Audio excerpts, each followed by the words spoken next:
ನಟ ದರ್ಶನ್ ವಿಚಾರಕ್ಕೆ ಸಂಬಂಧಪಟ್ಟಂತೆ ಇವತ್ತು ನಮ್ಮ ಡಿಬೇಟ್ ಇರುತ್ತೆ. ಡಿಬೇಟ್ ಏನು ವಿಷಯ ಅಂತ ಹೇಳಿದ್ರೆ, ನಟ ದರ್ಶನ್ ಇನ್ನು 1 ವರ್ಷ ಜೈಲಲ್ಲೇ ಇರಬೇಕಾ? ಸುಪ್ರೀಂ ಕೋರ್ಟ್ ಇವತ್ತೊಂದು ತೀರ್ಪು ಕೊಟ್ಟಿದೆಯಲ್ಲ, ಆ ತೀರ್ಪು ಅಂತ ಬಂದಾಗ ತೀರ್ಪಲ್ಲಿ ದರ್ಶನ್ಗೆ ಇದು ಖುಷಿ ಕೊಡ್ತಕ್ಕಂಥ ವಿಚಾರಣ, ದುಃಖ ಕೊಡ್ತಕ್ಕಂಥ ವಿಚಾರಣ ಅಂದರೆ ಏನ್ರಿ 1 ವರ್ಷ ಜೈಲಲ್ಲೇ ಇರಬೇಕಲ್ರಿ, ಇನ್ನೂ ಇದ್ರಲ್ಲಿ ಖುಷಿ ಏನ್ರಿ ಬಂತು ಅಂತ ಕೆಲವರು ಕೇಳಬಹುದು. ಆದರೆ ದರ್ಶನ್ ಅಥವಾ ರೇಣುಕಾಸ್ವಾಮಿ ಕೊಲೆ ಕೇಸಿನ ವಿಚಾರಣೆಯ ಪ್ರಗತಿ ನೋಡಿದಾಗ, ವಿಚಾರಣೆ ಏನು ಒಂದು 7-8 ತಿಂಗಳಾಯಿತು, 8 ತಿಂಗಳಾದರೂ ಕೂಡ ಇಲ್ಲಿವರೆಗೆ ಕೇವಲ 10 ಸಾಕ್ಷಿಗಳ ವಿಚಾರಣೆ ಮಾತ್ರ ಆಗಿರೋದು ಅಂತ ನಾವು ಕನ್ಸಿಡರ್ ಮಾಡಿಕೊಂಡ್ರೆ, ಬರೀ 10 ಸಾಕ್ಷಿ ಅಂತ ಆದರೆ ಇನ್ನು 200ಕ್ಕಿಂತ ಮೇಲಿನ ಸಾಕ್ಷಿಗಳಿದೆಯಲ್ಲ, 200ಕ್ಕಿಂತ ಮೇಲಿನ ಸಾಕ್ಷಿಗಳು 232 ಅಂತಾರೆ, 270 ಸಾಕ್ಷಿ ಅಂತ ಹೇಳ್ತಾರೆ. ಅದರಲ್ಲಿ ಪ್ರಬಲವಾಗಿರ್ತಕ್ಕಂಥ 60 ಸಾಕ್ಷಿಗಳಿವೆ ಅಂತ ಇನ್ನೊಂದು ಕಡೆ ಹೇಳ್ತಾರೆ. 60 ಸಾಕ್ಷಿಗಳಂತೂ ಪ್ರಬಲ, ಉಳಿದವೆಲ್ಲ ಟೆಕ್ನಿಕಲ್ ಎವಿಡೆನ್ಸ್ಗಳು, ಅವು ಇವು ರಿಪೋರ್ಟು, FSL, DNA ಇವೆಲ್ಲ ಇರ್ತಾವಲ್ವಾ. ಇದು ಮುಗಿಯೋದು ಯಾವಾಗ? 10 ಸಾಕ್ಷಿ ವಿಚಾರಣೆಗೆ ನಿಮಗೆ ಒಂದು 7-8 ತಿಂಗಳು ಹಿಡಿದು ಬಿಟ್ರೆ, ಈ 270 ಸಾಕ್ಷಿಗೆ ಎಷ್ಟು ವರ್ಷ ತಗೋತೀರಾ ನೀವು? 27 ವರ್ಷ ತಗೋತೀರಾ? 20 ವರ್ಷ ತಗೋತೀರಾ ನೀವು? 15 ವರ್ಷ ತಗೋತೀರಾ? 10 ವರ್ಷ ತಗೋತೀರಾ? ಅಲ್ಲಿಯವರೆಗೂ ಆರೋಪಿ ಮಾತ್ರ ಯಾರು? ಇಡೀ ಕೇಸಲ್ಲಿ ಎಷ್ಟು ಜನ ಇದ್ದಾರೆ ಆರೋಪಿಗಳು ಮಾತ್ರ, ಇಷ್ಟು ಜನ ಆರೋಪಿಗಳು ಈ ಥರ ಬಳಲಬೇಕಾ ಪ್ರಶ್ನೆ ಬಂದಾಗ ಮತ್ತೆ ದರ್ಶನ್ ಬೇಲ್ಗೆ ಪ್ರಯತ್ನ ಪಡ್ತಾ ಇದ್ದದ್ದು ಹೌದು. ಈ ಬಾರಿ ಸ್ಟ್ರೈಟ್ ಅವೇ ಸುಪ್ರೀಂ ಕೋರ್ಟ್ಗೆ ದರ್ಶನ್ ಬೇಲ್ಗೆ ಅರ್ಜಿಯನ್ನು ಹಾಕೊಂಡಿದ್ರು. ಕೊಟ್ಟಂಥ ಕಾರಣಗಳು ಸಮರ್ಪಕ ಅಂತ ಹೇಳಿ ಕನ್ವಿನ್ಸ್ ಮಾಡುವಲ್ಲಿ ದರ್ಶನ್ ವಿಫಲ ಆಗಿರಬಹುದು. ನನಗೆ ಯಾರೋ ಮೂದಲಿಸ್ತಾರೆ, ಛೇಡಿಸ್ತಾರೆ, ಅದೇ ಈ ಸ್ಕೂಲ್ ಮಕ್ಳು ಹೇಳ್ತಾರಲ್ಲ, ಅವ್ನು ಗಿಲ್ದ, ಇವ್ನು ಬೆಂಟದ, ಜಿಗಿಟ್ದ, ನನಗೆ ಬೈತಾ ಇದ್ದ, ನನ್ನ ಜುಟ್ಟು ಎಳೆದ್ಬಿಟ್ಟ, ಕಿವಿ ಎಳ್ದ, ನೋ. ಕೋರ್ಟ್ ವಿಚಾರಕ್ಕೆ ಅಂತ ಬಂದಾಗಲೂ ಕೂಡ ಮುದುರಿಸ್ತಾ ಇದ್ರು, ಪ್ರಚೋದನೆ ಕೊಡ್ತಾ ಇದ್ರು, ನನಗೆ ತೊಂದರೆ ಆಗ್ತಾ ಇತ್ತು ಇದರಿಂದ ಅಂತ ಹೇಳಿದಾಗ ಜೈಲು ಅಧಿಕಾರಿಗಳು ತಂದಿಟ್ರು. ನೋಡಿ ಸ್ವಾಮಿ, ಅವ್ರಿಗೆ ಯಾವ ಪ್ರಚೋದನೆ ಆಗಿದೆ, ಇವರಿರ್ತಕ್ಕಂಥ ಬ್ಯಾರಕ್ ಇಂಥದ್ದು, CCTV ಫುಟೇಜ್ ಇದೆ ನೋಡ್ಕೊಳ್ಳಿ ನೀವು, ನಾವು ತೊಂದರೆ ಕೊಟ್ಟಿಲ್ಲ, ಊಟದಲ್ಲೂ ತೊಂದರೆ ಕೊಟ್ಟಿಲ್ಲ, ಜೈಲ್ ಮ್ಯಾನ್ಯಲ್ ಪ್ರಕಾರ ಹಾಸಿಗೆ ಕೊಡುವಂತಿಲ್ಲ ಅಂತ ಹೇಳಿದ ಮೇಲೆ ಸುಪ್ರೀಂ ಕೋರ್ಟ್ ಹಾಗಂದ ಮಾತ್ರಕ್ಕೆ ಬೆಲೆ ಕೊಡಬಾರ್ದು ಅಂತ ಹೇಳ್ತಾ ನೋ. ನೋಡಿ, 1 ವರ್ಷ ಗಡುವನ್ನು ಇಟ್ಕೊಳ್ಳಿ. ಯಾವ ನ್ಯಾಯಾಲಯ 1 ವರ್ಷ ಗಡುವನ್ನು ಈ ಒಂದು ವಿಚಾರಣೆ ಮಾಡ್ತಾ ಇದೆಯೋ, 1 ವರ್ಷ ಡೆಡ್ಲೈನ್, ಅಷ್ಟು ಒಳಗೆ ವಿಚಾರಣೆ ಅವರು ಮುಗಿಸ್ಬೇಕು. ಅದರಲ್ಲೂ ಕೂಡ 60 ಪ್ರಮುಖ ಸಾಕ್ಷಿಗಳ ವಿಚಾರಣೆ ಮುಗಿಯಲೇಬೇಕು. ತದನಂತರದಲ್ಲಿ ನೋಡೋಣ ಅಂತ ಒಂದು ಕಡೆ, ಆಗಲೂ ಮುಗಿದೇ ಇದ್ದಾಗ ನೀವು ಬೇಲ್ಗೆ ಅಪ್ಲೈ ಮಾಡ್ಕೊಳ್ಳಿ ನೋಡೋಣ ಅಂತ ಹೇಳಿ ಕಳಿಸಿದ್ಯಲ್ಲ, ಇದು ನಿಜವಾಗಿಯೂ ಒಂದು ಒಳ್ಳೆ ಬೆಳವಣಿಗೆ. 1 ವರ್ಷ ಅಂತ ಹೇಳಿದ್ರೆ ಇದೀಗ ಇವರು 60 ಸಾಕ್ಷಿಗಳಿಗೆ 1 ವರ್ಷನೇ ಮಾಡಬೇಕಾಗತ್ತಾ? ಡಿಫೆನ್ಸ್ನವ್ರು, ದರ್ಶನ್ ಪರ ವಕೀಲರು ಇಡೀ ವಿಚಾರಣೆಯ ಪ್ರಕ್ರಿಯೆಯನ್ನು ಸ್ಪೀಡಪ್ ಮಾಡಬಹುದಾ, ವೇಗ ಪಡೆದುಕೊಳ್ಳುವಂತೆ ಮಾಡಬಹುದಾ? ಎಲ್ಲ ವಿಚಾರಗಳಿಗೆ ಸಂಬಂಧಪಟ್ಟಂತೆ ಇದೀಗ ನಮ್ಮೊಂದಿಗೆ ದಿಲೀಪ್ ಕುಮಾರ್ IS ಅವರಿದ್ದಾರೆ, ಹೈಕೋರ್ಟ್ನ ವಕೀಲರು. ಸ್ವಾಗತ ದಿಲೀಪ್ ಅವರೇ ತಮಗೆ ಒಂದು ಡಿಬೇಟ್ಗೆ. ಇನ್ನೊಂದು ಕಡೆ ಲೋಕೇಶ್ವರ್ ಅವರಿದ್ದಾರೆ, ನಿವೃತ್ತ ಪೊಲೀಸ್ ಅಧಿಕಾರಿ. ಸ್ವಾಗತ ಲೋಕೇಶ್ವರ್ ಸರ್ ತಮಗೆ ಒಂದು ಡಿಬೇಟ್ಗೆ. ನಮಸ್ಕಾರ. ನಾನು ದಿಲೀಪ್ ಅವರು ಮೊದಲು ಕೇಳ್ಬಿಟ್ಟು, ದಿಲೀಪ್ ಅವರು ಇವತ್ತು ವಿಚಾರಣೆ ಅಂತ ಬಂದಾಗ ದರ್ಶನ್ ಕೇಸ್ ಕಂಪ್ಯಾರಿಟಿವ್ಲಿ ಕೇಳ್ತಾ ಇದ್ದೀನಿ ನಾನು. ಇದು ಹೈ ಪ್ರೊಫೈಲು, ಇನ್ನೊಂದು ಮತ್ತೊಂದು ಸ್ಟಾರು, ದಾಸ, ಡೆವಿಲ್ಲು, ಡಿ ಬಾಸು, ಇದ್ಯಾವುದು ಅಂತ ನಾನು ಕೇಳ್ತಾ ಇಲ್ಲ. ಮರ್ಡರ್ ಕೇಸ್ಗೆ ಅಂತ ಬಂದಾಗ ಸರ್ಕಾರ ವಿಶೇಷ ಆಸ್ಥೆ ವಹಿಸಿದ್ದು ಇಷ್ಟರ ಮಟ್ಟಿಗೆ. ಯೂಶುವಲ್ ಆಗಿ ಬಹುಶಃ ಇದನ್ನ ಲೋಕೇಶ್ವರ್ ಸರ್ ಒಪ್ಕೊಳ್ತಾರೆ ನಾನು ಭಾವಿಸಿದ್ದೀನಿ. ಒಂದು ಮರ್ಡರ್ ಕೇಸ್ಗೆ ಪ್ರಬಲವಾದ ಸಾಕ್ಷಿಗಳು ಅಂದ್ರೆ ಎಷ್ಟು? ಇನ್ ಜನರಲ್ ಯಾವ ಸ್ಟಾರು ಇಲ್ಲ, ಹೈ ಪ್ರೊಫೈಲ್ ಕೇಸು ಅಲ್ಲ ಅಂದ್ರೆ 22ರಿಂದ 28 ಸಾಕ್ಷಿಗಳು ಎನಫ್ ಅಂತ ಹೇಳ್ತಾರೆ. ಪ್ರಬಲವಾಗಿದೆ, ಪ್ರೂವ್ ಮಾಡಕ್ ಸಾಕು ಅಂತ ಹೇಳಿ. ಇದು 250, 270 ಹೋದ್ರೆ 10-15 ಮರ್ಡರ್ ಕೇಸ್ಗಳದ್ದು ಸೇರಿಸಿ ಒಟ್ಟಿಗೆ ಹಾಕಿದ್ರೆ ಎಷ್ಟಾಗ್ಬೋದೋ ಅಷ್ಟಂತ ಕಾಣಿಸ್ತಾ ಇದೆ. ಇರಲಿ, ಅದರಲ್ಲಿ ತಪ್ಪು ಮಾಡಿದರೆ ಶಿಕ್ಷೆ ಆಗಲಿ, ಉಪ್ಪು ತಿಂದವ್ರು ನೀರು ಕುಡಿತಾರೆ, ಬೇರೆ ವಿಚಾರ. ಇಡೀ ಒಂದು ಪ್ರಾಸೆಸ್ಸನ್ನು ಗಮನಿಸ್ಕೊಂಡಾಗ ಬೇಕು ಅಂತ ವಿಳಂಬ ಇದೆಯಾ? ಆ ಒಂದು CCH ಕೋರ್ಟ್ಗೆ ಸಂಬಂಧಪಟ್ಟಂತೆ ಒಬ್ಬರು ಪರ್ಮನೆಂಟ್ ಜಡ್ಜ್ ಇಲ್ಲ, ಅಲ್ಲಿಗೆ ಆ ಜಡ್ಜಿ ನೇಮಕಾತಿಯೂ ಆಗಬೇಕು, ದಯವಿಟ್ಟು ಒಂಚೂರು ಹೈಕೋರ್ಟ್ಗೆ ಹೇಳ್ಬೋದಾ ಸ್ವಾಮಿ ಅಂತಂದಾಗ ಹೈಕೋರ್ಟ್ ಆ ಕಡೆ ಗಮನ ಹರಿಸಲಿ, ಪರ್ಮನೆಂಟ್ ಜಡ್ಜಿನ ಅದಕ್ಕೆ ನೇಮಕ ಮಾಡಲಿ ಅನ್ನೋರ್ಗೂ ವಿಷಯ ಹೋಗಿದೆ. ಅಂದರೆ ಇದು ಒಂಥರ ಉದ್ದೇಶಪೂರ್ವಕ ವಿಳಂಬ ಅಂತ ನಮ್ಗೆ ಅನಿಸ್ತಿದ್ಯಾ? ಸರ್, ಯಾವುದೂ ಕೂಡ ಉದ್ದೇಶಪೂರ್ವಕವಾಗಿ ವಿಳಂಬ ಅಂತ ಹೇಳ್ಬಿಟ್ಟು ನಾನು ಹೇಳಿಕ್ಕಾಗಲ್ಲ. ಉದ್ದೇಶ ಅಂತಂದ್ರೆ ಪರ್ಪಸ್ ಇರಬೇಕು. ಇವಾಗ ನಾನು ಯಾವ ಉದ್ದೇಶಕ್ಕೋಸ್ಕರ ಇದನ್ನು ವಿಳಂಬ ಮಾಡ್ತಾ ಇದೀನಿ ಅಂತ ಹೇಳ್ಬಿಟ್ಟು, ಆ ಉದ್ದೇಶದಿಂದ ಪ್ರಾಸಿಕ್ಯೂಷನ್ಗೆ ಏನ್ ಲಾಭ ಅಥವಾ ಡಿಫೆನ್ಸ್ಗೆ ಏನ್ ಲಾಭ ಅಂತ ಹೇಳ್ಬಿಟ್ಟು ಇರಬೇಕು. ಸೊ ಇದರಲ್ಲಿ ಬೆನಿಫಿಷರಿ ಯಾರೂ ಕೂಡ ಇಲ್ಲ. ನೀವೇನಾರು ನಿಮಗೆ ನಾರ್ಮಲ್ ಕೋರ್ಟಲ್ಲಿ ಎವ್ರಿ ಇಯರ್ ನಿಮಗೆ ಟ್ರಾನ್ಸ್ಫರ್ ಆಗುತ್ತೆ. ಸೊ ಕೆಲವೊಂದು ಕೋರ್ಟ್ ವೇಕೆಂಟ್ ಇರುತ್ತೆ, ಅದನ್ನ ಇನ್ಚಾರ್ಜ್ ಬೇರೆಯವ್ರಿಗೆ ಕೊಡ್ತಾರೆ. ಸೊ ಕೆಲವೊಂದು ಟ್ರಾನ್ಸ್ಫರ್ ಅಂದ್ರೆ ಮಾರ್ಚ್ ಏಪ್ರಿಲ್ ಬಂದಾಗ ಆ ಏನು ವೇಕೆಂಟ್ ಇರುತ್ತೆ ಅದನ್ನ ಫಿಲ್ ಮಾಡೋ ಅಂತ ಕೆಲಸಗಳನ್ನ ಮಾಡ್ತಾರೆ. ಸೊ ವೇಕೆಂಟ್ ಇದ್ದಂತ ಮಾತ್ರಕ್ಕೆ ಅದು ಕೋರ್ಟ್ ಕೇಸಸ್ ನಡೆಯಲ್ಲ ಅಂತ ಇರ್ತಲ್ಲ. ಇನ್ಚಾರ್ಜ್ ಕೋರ್ಟ್ ಅಲ್ಲಿ ಏನ್ ಕನ್ಕರೆಂಟ್ ಜ್ಯೂರಿಸ್ಡಿಕ್ಷನ್ ಕೊಟ್ಟಿರ್ತಾರೆ ಅಲ್ಲೂ ಕೂಡ ಕೇಸ್ ನಡೆಯುತ್ತೆ. ಸೊ ಇವಾಗ ನಾನು ಬೆಂಗಳೂರಲ್ಲಿ ಸೆಷನ್ ಟ್ರಯಲ್ ನಡೆಯುವಂಥದ್ದು ಎಷ್ಟು ಕೇಸ್ಗಳಿದೆ. ಅಂಡರ್ ಟ್ರಯಲ್ ಪ್ರಿಸನರ್ ಇರುತ್ತಲ್ಲ, ಅದರ ಜೈಲಲ್ಲಿ ಇರ್ತಕ್ಕಂಥ ಅಪರಾಧಿಗಳು ಎಷ್ಟು ಕೇಸ್ಗಳಲ್ಲಿ ಅವರು ಜೈಲಲ್ಲಿದ್ದಾರೆ, ಎಷ್ಟು ವರ್ಷದಿಂದ ಟ್ರಯಲ್ ಫೇಸ್ ಮಾಡ್ತಿದ್ದಾರೆ ಅಂತ ಹೇಳ್ಬಿಟ್ಟು. ಓಕೆ. ಸೊ ಅದೆಲ್ಲದಕ್ಕೂ ನಾನು ಉದ್ದೇಶಪೂರ್ವಕವಾಗಿ ಡಿಲೇ ಮಾಡ್ತಿದ್ದಾರೆ, ಎಷ್ಟು ವರ್ಷದಿಂದ ಅವ್ರು ಜೈಲಲ್ಲಿ ಇರ್ಲಿ ಅಂತ ಮಾಡ್ತಿದ್ದಾರೆ, ಅಥವಾ ಬೇಕು ಅಂತಾನೆ ಪೊಲೀಸರು ಸಾಕ್ಷಿಗಳನ್ನ ಕರ್ಕೊ ಬರ್ತಾ ಇಲ್ಲ, ಡಿಲೇ ಮಾಡ್ತಿದ್ದಾರೆ, ಹೇಗಿದ್ರು ಬೇಲ್ ರಿಜೆಕ್ಟ್ ಆಗಿದೆ ಹೈಕೋರ್ಟ್ ಸುಪ್ರೀಂ ಕೋರ್ಟ್ ಅಲ್ಲಿ, ಸೊ ಇನ್ನೂ ತೊಂದರೆ ಆಗ್ಲಿ ಅಂತ ಹೇಳ್ಬಿಟ್ಟು ಪ್ರಾಸಿಕ್ಯೂಷನ್ ಥಿಂಕ್ ಮಾಡಕ್ ಆಗಲ್ಲ. ಸೊ ಹಾಗೆ ಡಿಫೆನ್ಸ್ ಕೂಡ ನನಗೆ ತೊಂದರೆ ಆಗ್ತಿದೆ ಅಂತ ಹೇಳ್ಬಿಟ್ಟು ಥಿಂಕ್ ಮಾಡಕ್ ಆಗಲ್ಲ. ಈ ರೀಸೆಂಟ್ ಆಗಿ ಒಂದು ಕೇಸಲ್ಲಿ ಸುಪ್ರೀಂ ಕೋರ್ಟ್ ಅಲ್ಲಿ 8 ವರ್ಷ ಆದ್ರೂ ಒಬ್ಬ ಅಪರಾಧಿ ಒಂದು ಪೋಕ್ಸೋ ಕೇಸಲ್ಲಿ ಜೈಲಲ್ಲಿದ್ದಾರೆ. ಮೆಟೀರಿಯಲ್ ವಿಟ್ನೆಸ್ ಕೂಡ ಹಾಜರಾಗಿಲ್ಲ, ಸಾಕ್ಷಿ ಕೊಟ್ಟಿಲ್ಲ. ಅಂತ ಕೇಸಲ್ಲಿ ನೀವು 8 ವರ್ಷ ಆದ್ರೂ ಕೂಡ ನೀವು ಬೇಲ್ ಕೊಟ್ಟಿಲ್ಲ ಅಂತ ಹೇಳ್ಬಿಟ್ಟು ಇಮಿಡಿಯೇಟ್ ನೀವು ರಿಲೀಸ್ ಮಾಡಬೇಕು ಅಂತ ಹೇಳ್ಬಿಟ್ಟು ರೀಸೆಂಟ್ ಒನ್ ವೀಕ್ ಹಿಂದೆ ಒಂದು ಆರ್ಡರ್ ಮಾಡ್ತು. ಅಂದ್ರೆ ನಿಮ್ಗೆ ಒಂದು ಅಫೆನ್ಸ್ 10 ವರ್ಷ ಮತ್ತೆ ಅದಕ್ಕೆ ಮೇಲ್ಪಟ್ಟು ಒಂದು ಯಾವ್ದಾರ ಶಿಕ್ಷೆ ಇದ್ರೆ ನೀನು ಅಂಡರ್ ಟ್ರಯಲ್ ಪ್ರಿಸನರ್ ಆಗ್ಬಿಟ್ಟು ಟ್ರಯಲ್ ಇದ್ದಾಗ 8 ವರ್ಷ ನೀನು ಜೈಲಲ್ಲೇ ಇದ್ರೆ ನೀನು ಅಕ್ಯೂಟಲ್ ಆದ್ರೂ ಏನ್ ಪ್ರಯೋಜನ? ಇಂಡೈರೆಕ್ಟ್ ಆಗಿ ನೀನು ಅಚೀವ್ ಮಾಡ್ದಂಗೆ ಆಯ್ತು, ಇವ್ರಿಗೆ ಶಿಕ್ಷೆ ಕೊಡಿಸ್ದಂಗೆ ಆಯ್ತು. ಸೊ ಇವಾಗ ನೀವು ಕನ್ವಿಕ್ಷನ್ ಆಗಿ ಒಂದು ನೀನು ಶಿಕ್ಷೆ ಅನುಭವಿಸೋದು ಏನಿದೆ, ಕನ್ವಿಕ್ಷನ್ ಆಗೋಕ್ಕೂ ಮೊದಲು ಏನ್ ಶಿಕ್ಷೆ ಅನುಭವಿಸೋದಿದೆ ಏನಿದೆ ಅದೇ ರೀತಿ. ಸೊ ಎರಡಕ್ಕೂ ಜಾಸ್ತಿ ಡಿಫ್ರೆನ್ಸ್ ಇಲ್ಲ. ಏನಪ್ಪ ಅಂದ್ರೆ ಕನ್ವಿಕ್ಟೆಡ್ ಅಕ್ಯೂಸ್ಡ್ ಅಂತ ಹೇಳ್ತಾರೆ ಇಲ್ಲಿ, ಅಥವಾ ಅಂಡರ್ ಟ್ರಯಲ್ ಪ್ರಿಸನರ್ ಅಂತ ಹೇಳ್ತಾರೆ, ಅಷ್ಟೇ ಎರಡೇ ಟರ್ಮ್. ಸೊ ಹಾಗಾಗಿ ಒಂದು ಕೋರ್ಟ್ ಅಲ್ಲಿ ಜಡ್ಜ್ ವೇಕೆನ್ಸಿ ಇದ್ರೆ it is because of the only administration purpose, ಅಥವಾ ಇನ್ನೊಬ್ಬರಿಗೆ ಉದ್ದೇಶಪೂರ್ವಕವಾಗಿ ಆಗ್ಲಿ ಅಂತಲ್ಲ. ನಾರ್ಮಲ್ ಆಗಿ ನೀವು ಒಂದ್ಸಲ ಕೋರ್ಟಿಗೆ ಬಂದು ನೋಡಿದ್ರೆ ದಿನಕ್ಕೊಂದು 100 ರಿಂದ 105 ಕೇಸಸ್ ಇರ್ತವೆ ಈ ತರದ್ದು. ಹೌದು, ಒಂದ್ 3 ಕೇಸಲ್ಲಿ ಸಾಕ್ಷಿಗಳು ಬಂದ್ರು ಫಸ್ಟ್ ರೌಂಡ್ ಕಾಲಿಂಗ್ ಮುಗಿಬೇಕಾದ್ರೆ 12:30 ಆಗುತ್ತೆ. ಸಾಕ್ಷಿಗಳನ್ನ ನೀವು ತಗೊಂಡ್ರೆ ಸೊ ಮಧ್ಯಾಹ್ನ 2 ಗಂಟೆ ಒಂದು ಸಾಕ್ಷಿ ಇದ್ ಮಾಡ್ಬೋದು. ಇನ್ನುಳಿದಂತ ಕೇಸಲ್ಲಿ ಏನ್ ಮಾಡ್ಬೇಕು ಸಾಹೇಬ್ರು? ಮಧ್ಯಾಹ್ನ ನಿಮಗೆ ಬೇಲ್ ಮ್ಯಾಟರ್ಸ್ ಅಲ್ಲಿ ಬೇಲ್ ಆರ್ಡರ್ ಪಾಸ್ ಮಾಡೋದಿರುತ್ತೆ, 313 ಸ್ಟೇಟ್ಮೆಂಟ್ ರೆಕಾರ್ಡ್ ಮಾಡೋದಿರುತ್ತೆ, ಸೊ ಬೇರೆ ಕೇಸಸ್ಗಳು ಆರ್ಡರ್ಸ್ ಪಾಸ್ ಮಾಡೋದಿರುತ್ತೆ. ಸೊ ಹಾಗಾಗಿ ನ್ಯಾಚುರಲಿ ಟೈಮ್ ಬೇಕಾಗತ್ತೆ ಒಬ್ಬ ನ್ಯಾಯಾಧೀಶಿಗೆ. ಸೊ ಹಾಗಾಗಿ ಏನು ಅರ್ಜೆಂಟ್ಮೆಂಟ್ ಕೊಡ್ತಾರೆ, ಇಲ್ಲ ಇನ್ನೊಂದ್ ದಿನ ಕರ್ಕೊ ಬನ್ನಿ ಅಂತ ಹೇಳ್ಬಿಟ್ಟು, ಇನ್ನೊಂದ್ ದಿನ ಸಾಕ್ಷಿ ವಿಚಾರಣೆ ಮಾಡಿ ಅಂತ ಹೇಳ್ಬಿಟ್ಟು, ಅದು only because of the time ಇರಲ್ಲ ಅಂತ ಹೇಳ್ಬಿಟ್ಟು ಅಷ್ಟೇ. ಸೊ ಉದ್ದೇಶ ಅಂತ ನಾನು ಅದ್ರಲ್ಲಿ ಹೇಳಕ್ಕಾಗಲ್ಲ. ಈಗ ಲೋಕೇಶ್ವರ್ ಸರ್ ಇದ್ದಾರೆ, ನಿಮ್ಗೊಂದು ಪ್ರಶ್ನೆ ಕೇಳ್ತೀನಿ ಲೋಕೇಶ್ವರ್ ಸರ್. ಈಗ ಈ ಕೇಸಲ್ಲಿ ಯಾರಿಗೋ ಉದ್ದೇಶ ಇದೆ, ಉದ್ದೇಶ ಇಲ್ಲ ಅಂಥೇಳಿ ನಾವು ಹೇಳೋದು ಕಷ್ಟ ಆದರೂ ಕೂಡ ಒಂದು ರಾಜ್ಯದಲ್ಲಿ ಎಷ್ಟೊಂದು ಮರ್ಡರ್ ಕೇಸ್ಗಳಾಗ್ತವೆ ಸರ್. ಒಂದು ವರ್ಷಕ್ಕೆ 100 ಆಗಬಹುದು, 50 ಆಗಬಹುದು, 150 ಆಗಬಹುದು, 200 ಆಗಬಹುದು, 400 ಮರ್ಡರ್ ಕೇಸು ಆಗಬಹುದು. ಬಟ್ ಪಾಯಿಂಟ್ ಏನಂತ ಹೇಳಿದ್ರೆ 400 ಮರ್ಡರ್ ಕೇಸ್ಗಳಲ್ಲಿಯೂ ಒಂದು ಸರ್ಕಾರ ಸುಪ್ರೀಂ ಕೋರ್ಟ್ನ ದುಬಾರಿ ಫೀಸ್ ಉಳ್ಳಂತಹ ಅಡ್ವೊಕೇಟ್ಗಳನ್ನು ಇಟ್ಟು ಬೇಲ್ ಕ್ಯಾನ್ಸಲ್ ಮಾಡುವ ಮಟ್ಟಕ್ಕೆ ಎಷ್ಟು ಕೇಸ್ಗಳು ತೆಗೆದುಕೊಂಡು ಹೋಗಿದೆ? ಭಾಗ 1. ಭಾಗ 2, ಪೊಲೀಸರು ಸರ್ಕಾರದ ಮಾತು ಕೇಳಬೇಕಾಗತ್ತೆ. ಹಾಗಾಗಿ ಈ ಒಂದು ವಿಚಾರದಲ್ಲಿ ಅವ್ರ ಕಡೆಯಿಂದ ಪ್ರತಿ ಬಾರಿ ಸ್ಟ್ರಾಂಗ್ ಅಬ್ಜೆಕ್ಷನ್ ಕ್ರಿಯೇಟ್ ಆಗ್ತಾ ಇದೆಯಾ when it compares to other cases ಅಂತ ಹೇಳಿ ನನ್ನ ಒಂದು ಪಾಯಿಂಟ್ ಲೋಕೇಶ್ವರ್ ಸರ್. ನಾರ್ಮಲ್ ಆಗಿ ಎಲ್ಲಾ ಕೇಸಸ್ಗೂ ಏನ್ ಅಬ್ಜೆಕ್ಷನ್ಸ್ ಗಳು ಹೋಗುತ್ತೋ ಅದೇ ಅಬ್ಜೆಕ್ಷನ್ಸ್ ಆಲ್ರೆಡಿ ಇನ್ವೆಸ್ಟಿಗೇಷನ್ ಮುಗಿದಿರುತ್ತೆ. ಅದನ್ನೇ ಸ್ಟೇಟ್ ಪಿ ಅವರು ಅಥವಾ ಅಲ್ಲಿ ಅಡ್ವೊಕೇಟ್ ಜನರಲ್ ಏನಿರ್ತಾರೆ ಹೈಕೋರ್ಟ್ ಅಲ್ಲಿ ಮತ್ತೆ ಸುಪ್ರೀಂ ಕೋರ್ಟ್ ಅಲ್ಲಿ, ಅವ್ರು ಅದನ್ನೇ ಮತ್ತೆ ರೀಪ್ರೊಡ್ಯೂಸ್ ಮಾಡ್ತಾರೆ. ಬೇರೆ ಯಾವ್ದ್ರಲ್ಲಿ ಪೊಲೀಸರು ಹೊಸದಾಗಿ ಏನು ಮಾಡಕ್ ಬರೋದಿಲ್ಲ, ಯಾವುದೇ ಕೇಸಸ್ ಅಲ್ಲೂ ಮಾಡಕ್ ಬರೋದಿಲ್ಲ. ಪಾಯಿಂಟ್ಸ್ ಯಾವ್ದಾರ ಬಿಟ್ಟಿದ್ರೆ ಆಡ್ ಮಾಡಕ್ ಹೇಳ್ತಾರೆ ಬಿಟ್ರೆ ಇನ್ನೇನು ಹೊಸದಾಗಿ ಸೃಷ್ಟಿ ಮಾಡುವಂತದ್ದು ಅಲ್ಲ ಸರ್. ಈಗ ಸುಪ್ರೀಂ ಕೋರ್ಟ್ ವರೆಗೂ ಹೋಗಿ ದರ್ಶನ್ ಬೇಲ್ ಕ್ಯಾನ್ಸಲ್ ಮಾಡಿಸ್ಲೇಬೇಕು ಅಂತ ಜಿದ್ದಿಗೆ ಬಿದ್ದಂತೆ ಈ ಕೇಸಲ್ಲಿ ಮಾಡಿದ್ದಾರಾ ಮಾಡಿಲ್ವಾ? ಇಲ್ಲಿ ದರ್ಶನ್ ಬಿಟ್ಬಿಡ್ಲಿ, ದರ್ಶನ್ ಆಚೆ ಕಳಿಸ್ಬಿಡ್ಲಿ, ದರ್ಶನ್ ಮರ್ಡರ್ ಮಾಡಿಲ್ಲ ಮಾಡಿದ್ದಾರೆ, ಅದು ನಾನು ಹೇಳ್ತಾ ಇಲ್ಲ. ಬೇಲ್ ಕೊಡ್ತಿದ್ರು ಅಲ್ಲ ರಮಾಕಾಂತ್, ಇವ್ರು ಮೆಡಿಕಲ್ ಗ್ರೌಂಡ್ಸ್ ಅಲ್ಲಿ ಹೋದಾಗ ಕೋರ್ಟ್ ಯಾಕೆ ಬೇಲ್ ಕೊಟ್ಟಿತ್ತು? ಹೈಕೋರ್ಟ್ ಅವಾಗ ಅಬ್ಜೆಕ್ಷನ್ ಮಾಡಿದ್ರಲ್ಲ, ಎಲ್ಲಾ ಅಬ್ಜೆಕ್ಷನ್ ಮಾಡಿದ್ರು, ಆದ್ರೂ ಕೋರ್ಟ್ ಕನ್ವಿನ್ಸ್ ಆಗಿ ಕೊಟ್ಟಿತ್ತಲ್ಲ ಬೇಲು. ಆ ಬೇಲ್ ಕಂಡೀಷನ್ಸ್ ನ ನೀವು ಫುಲ್ಫಿಲ್ ಮಾಡದಿದ್ಕೆ ತಾರೆ ಸುಪ್ರೀಂ ಕೋರ್ಟ್ ಕ್ಯಾನ್ಸಲ್ ಮಾಡಿ ಅವ್ರನ್ನ ಒಳಗ್ ಕಳ್ಸಿದ್ದು.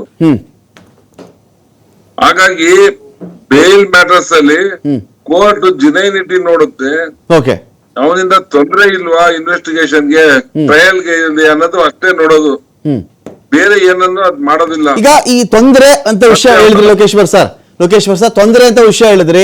ದರ್ಶನ್ ಕಡೆಯಿಂದಾನೋ ದರ್ಶನ್ ಅವರ ಕಡೆಯಿಂದಾನೋ ಈ ವಿಚಾರಣೆ ಹಂತದಲ್ಲಿ ಅಥವಾ ದರ್ಶನ್ ಬೇಲ್ ತೆಗೆದುಕೊಂಡಿದ್ದಾಗ ಯಾರಿಗಾದ್ರೂ ಪ್ರಕರಣಕ್ಕೆ ಸಂಬಂಧಪಟ್ಟ ಯಾವುದೇ ವ್ಯಕ್ತಿಗಾದ್ರೂ ತೊಂದರೆ ಇರೋ ತಮ್ಮ ಗಮನಕ್ಕೆ ಬಂದಿದ್ಯಾ? ಇಲ್ಲ ತೊಂದ್ರೆ ಅದಂತಲ್ಲ, ಮೆಡಿಕಲ್ ಗ್ರೌಂಡ್ ಅಲ್ಲಿ ಏನ್ ಹೇಳಿ ಅವ್ರು ಹೋಗಿದ್ರು ಅದು ಸುಳ್ಳು ಅಂತ ಗೊತ್ತಾಯ್ತಲ್ಲ, ಓಕೆ. ಆ ಪಾಯಿಂಟ್ ಅಲ್ಲಿ ಅವ್ರನ್ನ ಕ್ಯಾನ್ಸಲ್ ಮಾಡಿತ್ತು. ಹ್ಮ್. ಅವ್ರಿಗೆ ಮೆಡಿಕಲ್ ಗ್ರೌಂಡ್ಸ್ ಅಲ್ಲಿ ಹೋಗಿದ್ರು, ಆಪರೇಷನ್ ಮಾಡಿಸ್ಕೊಳ್ಳಿಲ್ಲ, ಆರಾಮಾಗಿ ಥಾಯ್ಲ್ಯಾಂಡ್ ಇನ್ನೊಂದ್ ಲ್ಯಾಂಡ್ ಎಲ್ಲಾ ಕಡೆ ತಿರ್ಕೊಂಡಿದ್ರಲ್ಲ, ಕೋರ್ಟ್ ಅದನ್ನ ಇವ್ರು ಮೋಸ ಮಾಡಿದಾರೆ, ಕೋರ್ಟ್ಗೆ ಸುಳ್ಳು ಹೇಳಿದಾರೆ ಅಂತ ಹೇಳಿ ಸುಪ್ರೀಂ ಕೋರ್ಟ್ಗೆ ಇವ್ರು ಕನ್ವಿನ್ಸ್ ಮಾಡಿದ್ರು. ಓಕೆ. ಏನು ಇಲ್ಲ ಇದ್ದ ಒಳಗೆ ಇರ್ಬೇಕು, ಅದಕ್ಕೆ ಕ್ಯಾನ್ಸಲ್ ಆಗಿದ್ದು. ಅಲ್ಲ, ಈಗ ನಿಮ್ ಪ್ರಕಾರ ದರ್ಶನ್ಗೆ ಇದು ರಿಲೀಫ್ ಅಂತ ಕರಿತೀರಾ? ಈಗ 270 ಸಾಕ್ಷಿ ಸ್ವಾಮಿ, 250 ಸಾಕ್ಷಿಗಳು ಸ್ವಾಮಿ, ಇನ್ನ ಇವ್ರು 7 ಸಾಕ್ಷಿ 10 ಸಾಕ್ಷಿ ವಿಚಾರಣೆ ಮಾಡ್ಕೊಂಡು ಕೂತಿದ್ದಾರೆ, 7 ತಿಂಗಳಾಯ್ತಾ ಬಂತು, ಇನ್ನು ಎಷ್ಟು ದಿನ ನಮ್ಗೆ ಇದೇ ತರದ್ದು ಅಂತ ಕೇಳಿದಾಗ, ಇಲ್ಲ ರೀ 60 ಪ್ರಮುಖ ಸಾಕ್ಷಿಗಳನ್ನಂತೂ 1 ವರ್ಷದ ಅವಧಿ ಒಳಗಡೆ ಮುಗಿಸುವಂತಾಗ್ಲಿ ಅಂತ ಕೋರ್ಟ್ ಆರ್ಡರ್ ಮಾಡಿದ್ಯಲ್ಲ, ಸೊ ಈಗ ಸ್ಪೀಡಪ್ ಆಗುತ್ತೆ ಅಂತ ಹೇಳ್ತೀರಾ ನೀವು? ಕೋರ್ಟಿನ ಉದ್ದೇಶ ಈಗ ಬಂದಂತ ಅಪೀಲೆಂಟ್ ಏನಿದೆ ಅವ್ರಿಗೂ ಸಮಾಧಾನ ಮಾಡೋದು ಉದ್ದೇಶ ಇರುತ್ತೆ. ಅದು ಒಂದು ಅಂತೂ ಕ್ಲಿಯರ್ ಆಗಿ ಹೇಳ್ತು, 1 ವರ್ಷ ಇನ್ ಯಾವ್ದೇ ಕಾರಣಕ್ಕೆ ಆಚೆಗೆ ಬಿಡಲ್ಲ ಅಂತ ಹೇಳ್ಬಿಟ್ಟು ಕರೆಕ್ಟ್. ಅದು ಮುಗೀತು. ಎರಡನೇದು ಏನ್ ಹೇಳ್ತದು, ಸ್ಪೀಡ್ ಅಪ್ ಮಾಡಕ್ಕೆ ಕೋರ್ಟ್ಗೆ ಡೈರೆಕ್ಷನ್, ಅಂದ್ರೆ ಯಾರು ಅಪಿಲೆಂಟ್ ಇದಾನ ಅವ್ರಿಗೆ ಪ್ಲೀಸ್ ಮಾಡೋದಕ್ಕೆ, ಬೇಗ ಮುಗಿಸಿ ನಿನ್ನ ತೀರ್ಮಾನಕ್ಕೆ ಬರ್ತೀವಿ ಅಂತ ಅವಂಗ ನಂಬಿಕೆ ಬರ್ಲಿ ಅಂತ ಹೇಳೋದಕ್ಕೆ ಅದನ್ನ ಮಾಡಿದೆ. ಆದ್ರೆ ಒಂದ್ ಪ್ರಾಬ್ಲಮ್, ಈಗ ಲಾಯರ್ ಅವರು ಹೇಳಿದ್ದಾರೆ, ಅಡ್ಮಿನಿಸ್ಟ್ರೇಟಿವ್ ಮಿಸ್ಟೇಕ್, ಅಡ್ಮಿನಿಸ್ಟ್ರೇಟಿವ್ ಸಮಸ್ಯೆಗಳು ಬೇರೆ ಬೇಕಾದಷ್ಟಿದೆ. ಜಡ್ಜಸ್ ಕೆಲವು ಟೈಮ್ ವೇಕೆಂಟ್ ಆಗ್ಬಿಡುತ್ತೆ, ಪಿಪಿಸ್ ವೇಕೆಂಟ್ ಆಗ್ಬಿಡ್ತವೆ, ಅಥವಾ ರಜಾ ಹೋಗ್ತಾರೆ, ಕಾಯಿಲೆ ಕಸಾಲೆ ಆಗ್ಬೋದು. ಆ ವೇಕೆನ್ಸಿ ಇದ್ದಾಗ ಟ್ರಯಲ್ ನಡೆಯಲ್ಲ. ಓಕೆ. ಸಾಕ್ಷಿಗಳು ದಿನ ಆರೋಗ್ಯವಾಗಿ ಎಲ್ಲ ಬಂದು ನಿಂತ್ಕೊಳ್ಳೋದಿಲ್ಲ, ಅವರಲ್ಲೂ ಸಮಸ್ಯೆಗಳು ಬೇಕಾದಷ್ಟಿದೆ, ಹೇಳ್ದಂಗೆ ಸಾಕ್ಷಿಗಳು ಬರೋದಿಲ್ಲ. ಇದೆಲ್ಲದನ್ನು ದಾಟಿ ನಡಿಬೇಕು ಟ್ರಯಲ್. ಓಕೆ. ಅದಕ್ಕೆ ಟೈಮ್ ನೋಡಿ, ನಾನು ಈಗ್ಲೂ ಒಂದು ಕೇಸ್ 16 ವರ್ಷ ಆಯ್ತು, ಮರ್ಡರ್ ಕೇಸ್ 2010 ನಾನು ಅಟೆಂಡ್ ಮಾಡಿದ್ದು ಇನ್ವೆಸ್ಟಿಗೇಷನ್. 2016 ಆಗೈತೆ, ಇವತ್ತಿಗೂ ಮುಗ್ದಿಲ್ಲ ಅದು. ಎಲ್ಲಾದ್ರೂ ಇನ್ನು ಆರ್ಗ್ಯುಮೆಂಟ್ ಸ್ಟೇಜ್ ನಿಂತೈತ್ ಕೊನೆಗೆ 16 years. ಓಕೆ. ಹಾಗಾಗಿ ಇದು ಈ ಕೇಸಲ್ಲಿ ಲೋಕೇಶ್ವರ್ ಸರ್, ಈ ಕೇಸಲ್ಲಿ 2010 ಮರ್ಡರ್ ಆದಂತ ಕೇಸ್ಗೆ ಸಂಬಂಧಪಟ್ಟಂತೆ ಆರೋಪಿಗಳು ಈಗಲೂ ಜೈಲಲ್ಲಿದ್ದಾರಾ, ಇಲ್ಲ ಅವ್ರು ಬೇಲ್ ತಗೊಂಡು ಆಚೆ ಬಂದ್ರ ಅಂತ? ಇಲ್ಲ, ಅವರು 2 ವರ್ಷ ಇದ್ರು, ಆಮೇಲೆ ಈಚೆ ಬಂದ್ರು, ಹಾಗೆ ಕೋರ್ಟ್ ಅಟೆಂಡ್ ಆಗ್ತಾ ಇದ್ದಾರೆ. ಬಟ್ ಈ ಕೇಸ್ ಸುತ್ತ ಇದ್ರ ಸುತ್ತ ಅಲ್ವಾ ಲೋಕೇಶ್ವರ್ ಸರ್? ಆಯ್ತು, ಒಂದು ಹೆಲ್ತ್ ಗ್ರೌಂಡ್ ಅಂತ ಕೊಟ್ಟುಬಿಟ್ಟಿದ್ರು, ಇವರು ಬೇಲ್ ತಗೊಂಡ್ರು, ಥಾಯ್ಲ್ಯಾಂಡೋ ಬ್ಯಾಂಕಾಕೋ ಹೋಗಿದ್ರು, ಶೂಟಿಂಗ್ ಮುಗಿಸ್ಕೊಂಡ್ರು, ಬಂದ್ರು, ಸರಿ. ಅದು ಬಿಟ್ಬಿಟ್ರೆ ಮೆಡಿಕಲ್ ರೀಸನ್ ಇಲ್ಲದೆ ಇದ್ರೆ ಒಬ್ಬ ಮನುಷ್ಯ ಇದೇ ತರ ಜೈಲ್ ಇರಬೇಕು ಅಂತನಾ? ಮೆಡಿಕಲ್ ರೀಸನ್ ಇಲ್ಲಪ್ಪ ದರ್ಶನ್ ಫಿಟ್ ಅಂಡ್ ಫೈನ್, ಆಗ ಹಂಗಂತ ಜೈಲಲ್ಲಿ ಇರಬೇಕು ಅಂತನಾ? ಅಲ್ಲ, ಬೇಲ್ ಕೊಡೋದಕ್ಕೆ ಕೋರ್ಟ್ಗೂ ಯಾವ್ದಾದ್ರು ಒಂದು ರೀಸನ್ ಕನ್ವೀನಿಯನ್ಸ್ ಆಗ್ಬೇಕಲ್ವಾ? ಬೇಕಾದಷ್ಟು ಜನ ಈ ತರ ಮರ್ಡರ್ ಕೇಸಲ್ಲಿ ಒಳಗಡೆ ಇದಾರಲ್ಲ, ಇದ್ದಾರಲ್ಲ, ಮೊದಲು ಇದ್ರು, ಈಗ್ಲೂ ಇದಾರೆ, ಬೇಕಾದಷ್ಟು ಸೆಲೆಬ್ರಿಟೀಸ್ ಇದಾರಲ್ಲ ಒಳಗೆ ಈಗ್ಲೂ. ಯಾರಿಗೂ ಆಗುತ್ತೆ ಅಪ್ಲೈ ಕಾನೂನು, ಇವ್ರಿಗೊಬ್ಬರಿಗೆ ಯಾಕಾಗುತ್ತೆ? ಅದು ಪ್ರಶ್ನೆ ನೋಡಿ. ಕೋರ್ಟ್ಗೆ ಇವ್ರು ಏನು repetition of attempting for bail ಇದೆಯಲ್ಲ, with very very trivial reasons, very silly reasons, ತಲ್ತಿಮ್ ಕೊಡಲ್ಲ ಅನ್ನೋದು ಈಗ್ಲೂ ಹೇಳೋದು, ಕೈದಿಗಳು ಎದುರಿಸ್ತಾರೆ ಅನ್ನೋದು, ಇದೆಲ್ಲ ಇವ್ರಿಗೆ ಅಂತಾನೆ ಒಂದು ಕ್ವಾರಂಟೈನ್ ಸೆಲ್ ಅಂತ, ಅಂದ್ರೆ ಸಪರೇಟ್ ಸೆಲ್ ಅಲ್ಲಿ ಇಟ್ಟಿದ್ದಾರೆ ಇದನ್ನ, ಸೇಫ್ಟಿಗೋಸ್ಕರನೇ ಸಪರೇಟ್ ಆಗಿ ಇಟ್ಟು ನೋಡ್ಕೊಂತ ಇದ್ದಾರೆ. 24/7 ಸೆಕ್ಯೂರಿಟಿ ಗಾರ್ಡ್ಸ್ ಇರ್ತಾರೆ. ಎಲ್ಲಾರ್ಗು ಕೊಟ್ಟಂಗೆ ಒಳ್ಳೆ ಅವ್ರಿಗೆ ಏನ್ ಊಟ ಕೊಡ್ತಾರೆ ಅವ್ರಿಗೆ ಅದೇ ಊಟ ಕೊಡ್ತಾ ಇದ್ದಾರೆ. ಇದೆಲ್ಲ ಇದ್ರು ಅದೆಲ್ಲದು ಅಲಿಗೇಷನ್ ಮಾಡ್ತಾರೆ ಇವ್ರು. ಕೋರ್ಟ್ ಏನ್ ಬರುತ್ತೆ, ಇವ್ರು ಒಂಥರ ಆಟ ಮಾಡ್ಕೊಂಡಿದ್ದಾರೆ ಬೇಲ್ ಮ್ಯಾಟರ್ ಅಲ್ಲಿ, ಅದಕ್ಕೆ ಬರ್ಲೇಬಾರ್ದು, ಈ ಕಡೆ ತಲೆ ಹಾಕದ್ ಬೇಡ ಅಂತೇಳಿ 1 ವರ್ಷ ನೀನ್ ಬರ್ಬೇಡ ಅಂದಂಗೆ ಡಿಸಿಷನ್ ಕೊಟ್ಟಿರೋದು, ಮತ್ತೆ ಅಟೆಂಪ್ಟ್ ಮಾಡ್ಲೇಬೇಡ ಬೇಲ್ಗೆ ಅಂತ. ಅಖಾಡ ಬಿಗ್ ಫೈಟ್ ವಿಶೇಷ ನಾನು ಮತ್ತೆ ಮುಂದುವರಿಸ್ತಾ ಇದ್ದೀನಿ. ಈಗ ಈ ವಿಚಾರ ಅಂತ ಬಂದಾಗ, ಹಾಗಾದರೆ ದರ್ಶನ್ ಇನ್ನೂ 1 ವರ್ಷ ಬೇಲ್ ಇಲ್ದೇ ಇರಬೇಕಾ, ಯಾರು ಏನು ಮಾಡೋಕ್ಕಾಗಲ್ವಾ ಅಂತ ಬಂದಾಗ, ಸುಪ್ರೀಂ ಕೋರ್ಟ್ ಕೂಡ ಒಂದು ಮಾತನ್ನು ಹೇಳಿದೆ. ಏನಂತ, ಇಫ್ ಡಿಫೆನ್ಸ್, ಒಂದು ವೇಳೆ ಡಿಫೆನ್ಸ್ ಲಾಯರ್ಸ್ ಅಥವಾ ದರ್ಶನ್ ಕಡೆಯ ವಕೀಲರುಗಳು ಇಡೀ ವಿಚಾರಣೆಯನ್ನು ವೇಗವಾಗಿ ಮುಗಿಸುವುದಕ್ಕೆ ಅನುಕೂಲ ಮಾಡಿಕೊಟ್ಟ ಪಕ್ಷದಲ್ಲಿ, ಅಂದರೆ 1 ವರ್ಷ ಅಂತ ಗಡುವನ್ನು ಕೊಟ್ಟಿದ್ದಾರೆ, 1 ವರ್ಷದವರೆಗೂ ಕದಲೇಬಾರ್ದು ಅಂತ ಅಲ್ಲ, 1 ವರ್ಷದ ಒಳಗೆ ಡಿಫೆನ್ಸ್ ಅಡ್ವೊಕೇಟ್ಗಳು, ನಾನು ಅವ್ರನ್ನ ಕ್ರಾಸ್ ಎಕ್ಸಾಮಿನೇಷನ್ ಮಾಡ್ತೀನಿ, ಇವ್ರು ಕ್ರಾಸ್ ಎಕ್ಸಾಮ್ ಮಾಡ್ತೀನಿ, ಆ ವಿಚಾರಣೆ ಮಾಡ್ತೀನಿ, ಈ ವಿಚಾರಣೆ ಮಾಡ್ತೀನಿ, ಅವ್ರನ್ನ ಕೇಳ್ತೀನಿ, ಇವ್ರನ್ನ ಕೇಳ್ತೀನಿ ಅಂತ ಹೋದಾಗ ವಿಳಂಬವಾಗಬಹುದೇನೋ, ಸ್ವಲ್ಪ ಕ್ವಿಕ್ಕಾಗಿ ಏನು ಕೇಸ್ಗೆ ಬೇಕಿದೆಯೋ ಅದನ್ನು ಬೇಗ ಬೇಗ ಮುಗಿಸಿಕೊಂಡ ಪಕ್ಷದಲ್ಲಿ ಅಕಸ್ಮಾತ್ ಈ 60 ಸಾಕ್ಷಿಗಳು 70 ಸಾಕ್ಷಿಗಳು ಪ್ರಮುಖ ಸಾಕ್ಷಿಗಳು ಅದು ಬೇಗ ಮುಗಿದಾದ ಪಕ್ಷದಲ್ಲಿ ದರ್ಶನ್ಗೆ ರಿಲೀಫ್ ಸಿಗಬಹುದೇನೋ. 6 ತಿಂಗಳಿಗೆ ಮಾಡಲಿ, ಅದನ್ನು 5 ತಿಂಗಳಿಗೆ ಮಾಡಲಿ, 4 ತಿಂಗಳಿಗೆ ಮಾಡಲಿ, ಬೇಗ ರಿಲೀಫ್ ಸಿಗ್ಬಿಡುತ್ತಾ? ಹಾಗಾದರೆ ಆಗಸ್ಟ್ ವೇಳೆಗೆ ಬೇಲ್ ಆಗ್ಬಿಡುತ್ತಾ? ಇದಕ್ಕೇನು ಹೇಳ್ತೀರಿ ದಿಲೀಪ್ ಜಿ ಈ ವಿಚಾರಕ್ಕೆ ಸಂಬಂಧಪಟ್ಟಂತೆ? ಇದನ್ನು ತೆಗೆದು ಅಂದರೆ ಒಂದು ಹಂತಕ್ಕೆ ಡಿಫೆನ್ಸ್ ಮೇಲೆ ಹಾಕಿರೋದು, ಇದು ಪ್ರಾಸಿಕ್ಯೂಷನ್ಗೆ ಏನು ಹೇಳಿಲ್ಲ ಇಲ್ಲಿ ಅಂತ. ಇಲ್ಲ, ಕರೆಕ್ಟು. ಇವಾಗ there are many cases where the accused sought bail only on the ground of delay. ನೋಡಿ, ಟ್ರಯಲ್ ಇಷ್ಟು ಡಿಲೇ ಆಗ್ತಿದೆ, ಸೊ ಹಾಗಾಗಿ ನನಗೆ ಬೇಲ್ ಕೊಡಿ ಅಂತ ಹೇಳ್ಬಿಟ್ಟು. ಇನ್ನೊಂದು ರೈಟ್ ಟು ಸ್ಪೀಡಿ ಟ್ರಯಲ್ ಇದೆಯಲ್ಲ, ಅದು ಪ್ರತಿಯೊಬ್ಬ ಆರೋಪಿತನ ಹಕ್ಕು. ನನಗೆ ಬೇಗ ಸ್ಪೀಡಿ ಟ್ರಯಲ್ ಬೇಕು ಅಂತ ಹೇಳ್ಬಿಟ್ಟು ದಿನಾ ವಿಚಾರಣೆ ಮಾಡಿ ಅಂತಾನೂ ಕೇಳಬಹುದು. ಹೌದು. ನಮ್ಮಲ್ಲಿ ಇವಾಗ ನೋಡಿ, ಜಯಲಲಿತಾ ಕೇಸಲ್ಲಿ ಅದೆಷ್ಟು 1000 ಪುಟ ಚಾರ್ಜ್ ಶೀಟ್ ಇತ್ತು, ಅದಕ್ಕೆ ಅಂತಾರೆ ಸ್ಪೆಷಲ್ ಕೋರ್ಟೇ ಮಾಡಿಬಿಟ್ರು. ಸೊ ಪರಪರಾಗರದಲ್ಲೇ ಸ್ಪೆಷಲ್ ಕೋರ್ಟ್ ಇಟ್ಬಿಟ್ಟಿದ್ರು. ಸೊ ಇದರಲ್ಲೂ ಕೂಡ ತುಂಬಾ ವಾಲ್ಯೂಮ್ನೆಸ್ ತುಂಬಾ ಜಾಸ್ತಿ ಇದೆ. ಸೊ ಇದಕ್ಕೂ ಕೂಡ ಸ್ಪೆಷಲ್ ಕೋರ್ಟ್ ಬೇಕು ಅಂತ ಪ್ರಾಕ್ಟಿಕಲಿ ಬೇಕು. ಸೊ ತುಂಬಾ ವಾಲ್ಯೂಮ್ ಜಾಸ್ತಿ ಇರೋದ್ರಿಂದ. ಆದ್ರೆ ಇದು ಒಂದಕ್ಕೆ ಯಾಕೆ ಸ್ಪೆಷಲ್ ಪ್ರಿಯಾರಿಟಿ ಅಂತ ಹೇಳ್ಬಿಟ್ಟು, so let it come in the normal course ಅಂತ ಹೇಳ್ಬಿಟ್ಟು. ಸೊ ನಾವು ಏನ್ ಬೇಲ್ಗೆ ಅರ್ಜಿ ಹಾಕಿದ್ರು ಇವಾಗ ಸುಪ್ರೀಂ ಕೋರ್ಟ್ ಅಲ್ಲಿ ಒಂದು 3 ಗ್ರೌಂಡ್ ಇಟ್ಕೊಂಡು ಹಾಕಿದ್ರು. ಒಂದು ಡಿಲೇ ಇನ್ ಟ್ರಯಲ್ ಅಂತ ಹೇಳ್ಬಿಟ್ಟು, ಫಸ್ಟ್ ಅಂಡ್ ಇದು ಮೊದಲು ಸಲ ಏನು ಆರೋಗ್ಯದ ಹೆಲ್ತ್ ತಗೊಂಡಿದ್ರು ಅದನ್ನ ಈ ಸಲ ತಗೊಂಡಿಲ್ಲ, ಯಾಕಂದ್ರೆ ಅದು ಹೆಲ್ಪಿಗೆ ಬರಲ್ಲ ಅಂತ ಗೊತ್ತಾಯ್ತು. ನೀವು ಯಾವುದೇ ಒಂದು ನ್ಯಾಯಾಲಯನ ಒಂದೇ ಒಂದ್ಸಲ ನೀವು ಗೊತ್ತಾದ್ರೆ ಇವನು ಏನೋ ಅಂದ್ರೆ ಮಿಸ್ಲೀಡ್ ಮಾಡಿದ್ದಾನೆ ಅಥವಾ ಫಾಲ್ಸ್ ಸ್ಟೇಟ್ಮೆಂಟ್ ಕೊಟ್ಟಿದ್ದಾನೆ ಅಂತ ಹೇಳ್ಬಿಟ್ಟು ಅವರು ಯಾವುದೇ ಮಾತನ್ನು ಕೂಡ ನಂಬಕ್ ಹೋಗಲ್ಲ ಕೋರ್ಟ್. ಸೊ ಅಂದ್ರೆ ಯಾವುದೇ ರೀತಿ ಬೆನಿಫಿಟ್ ಕೊಡಲ್ಲ. ನಿಮಗೆ ಏನಾರ ಬೇಲ್ ಸಿಗಬೇಕು ಅಂದ್ರೆ ಎನಿ ಕೇಸಲ್ಲಿ ಏನಪ್ಪ ನಿನ್ ಮೆರಿಟ್ಸ್ ಇದೆ ಅಂತ ಕೇಳ್ತಾರೆ.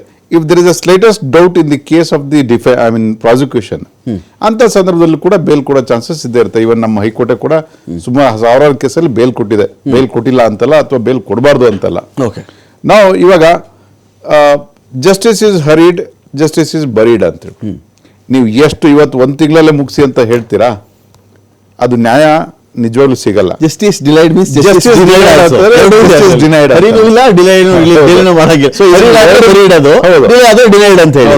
ಎರಡು ಕೂಡ ಇವಾಗ ಬ್ಯಾಲೆನ್ಸ್ ಮಾಡುವಂತದ್ದು ಕೋರ್ಟಿಗಿರುತ್ತೆ.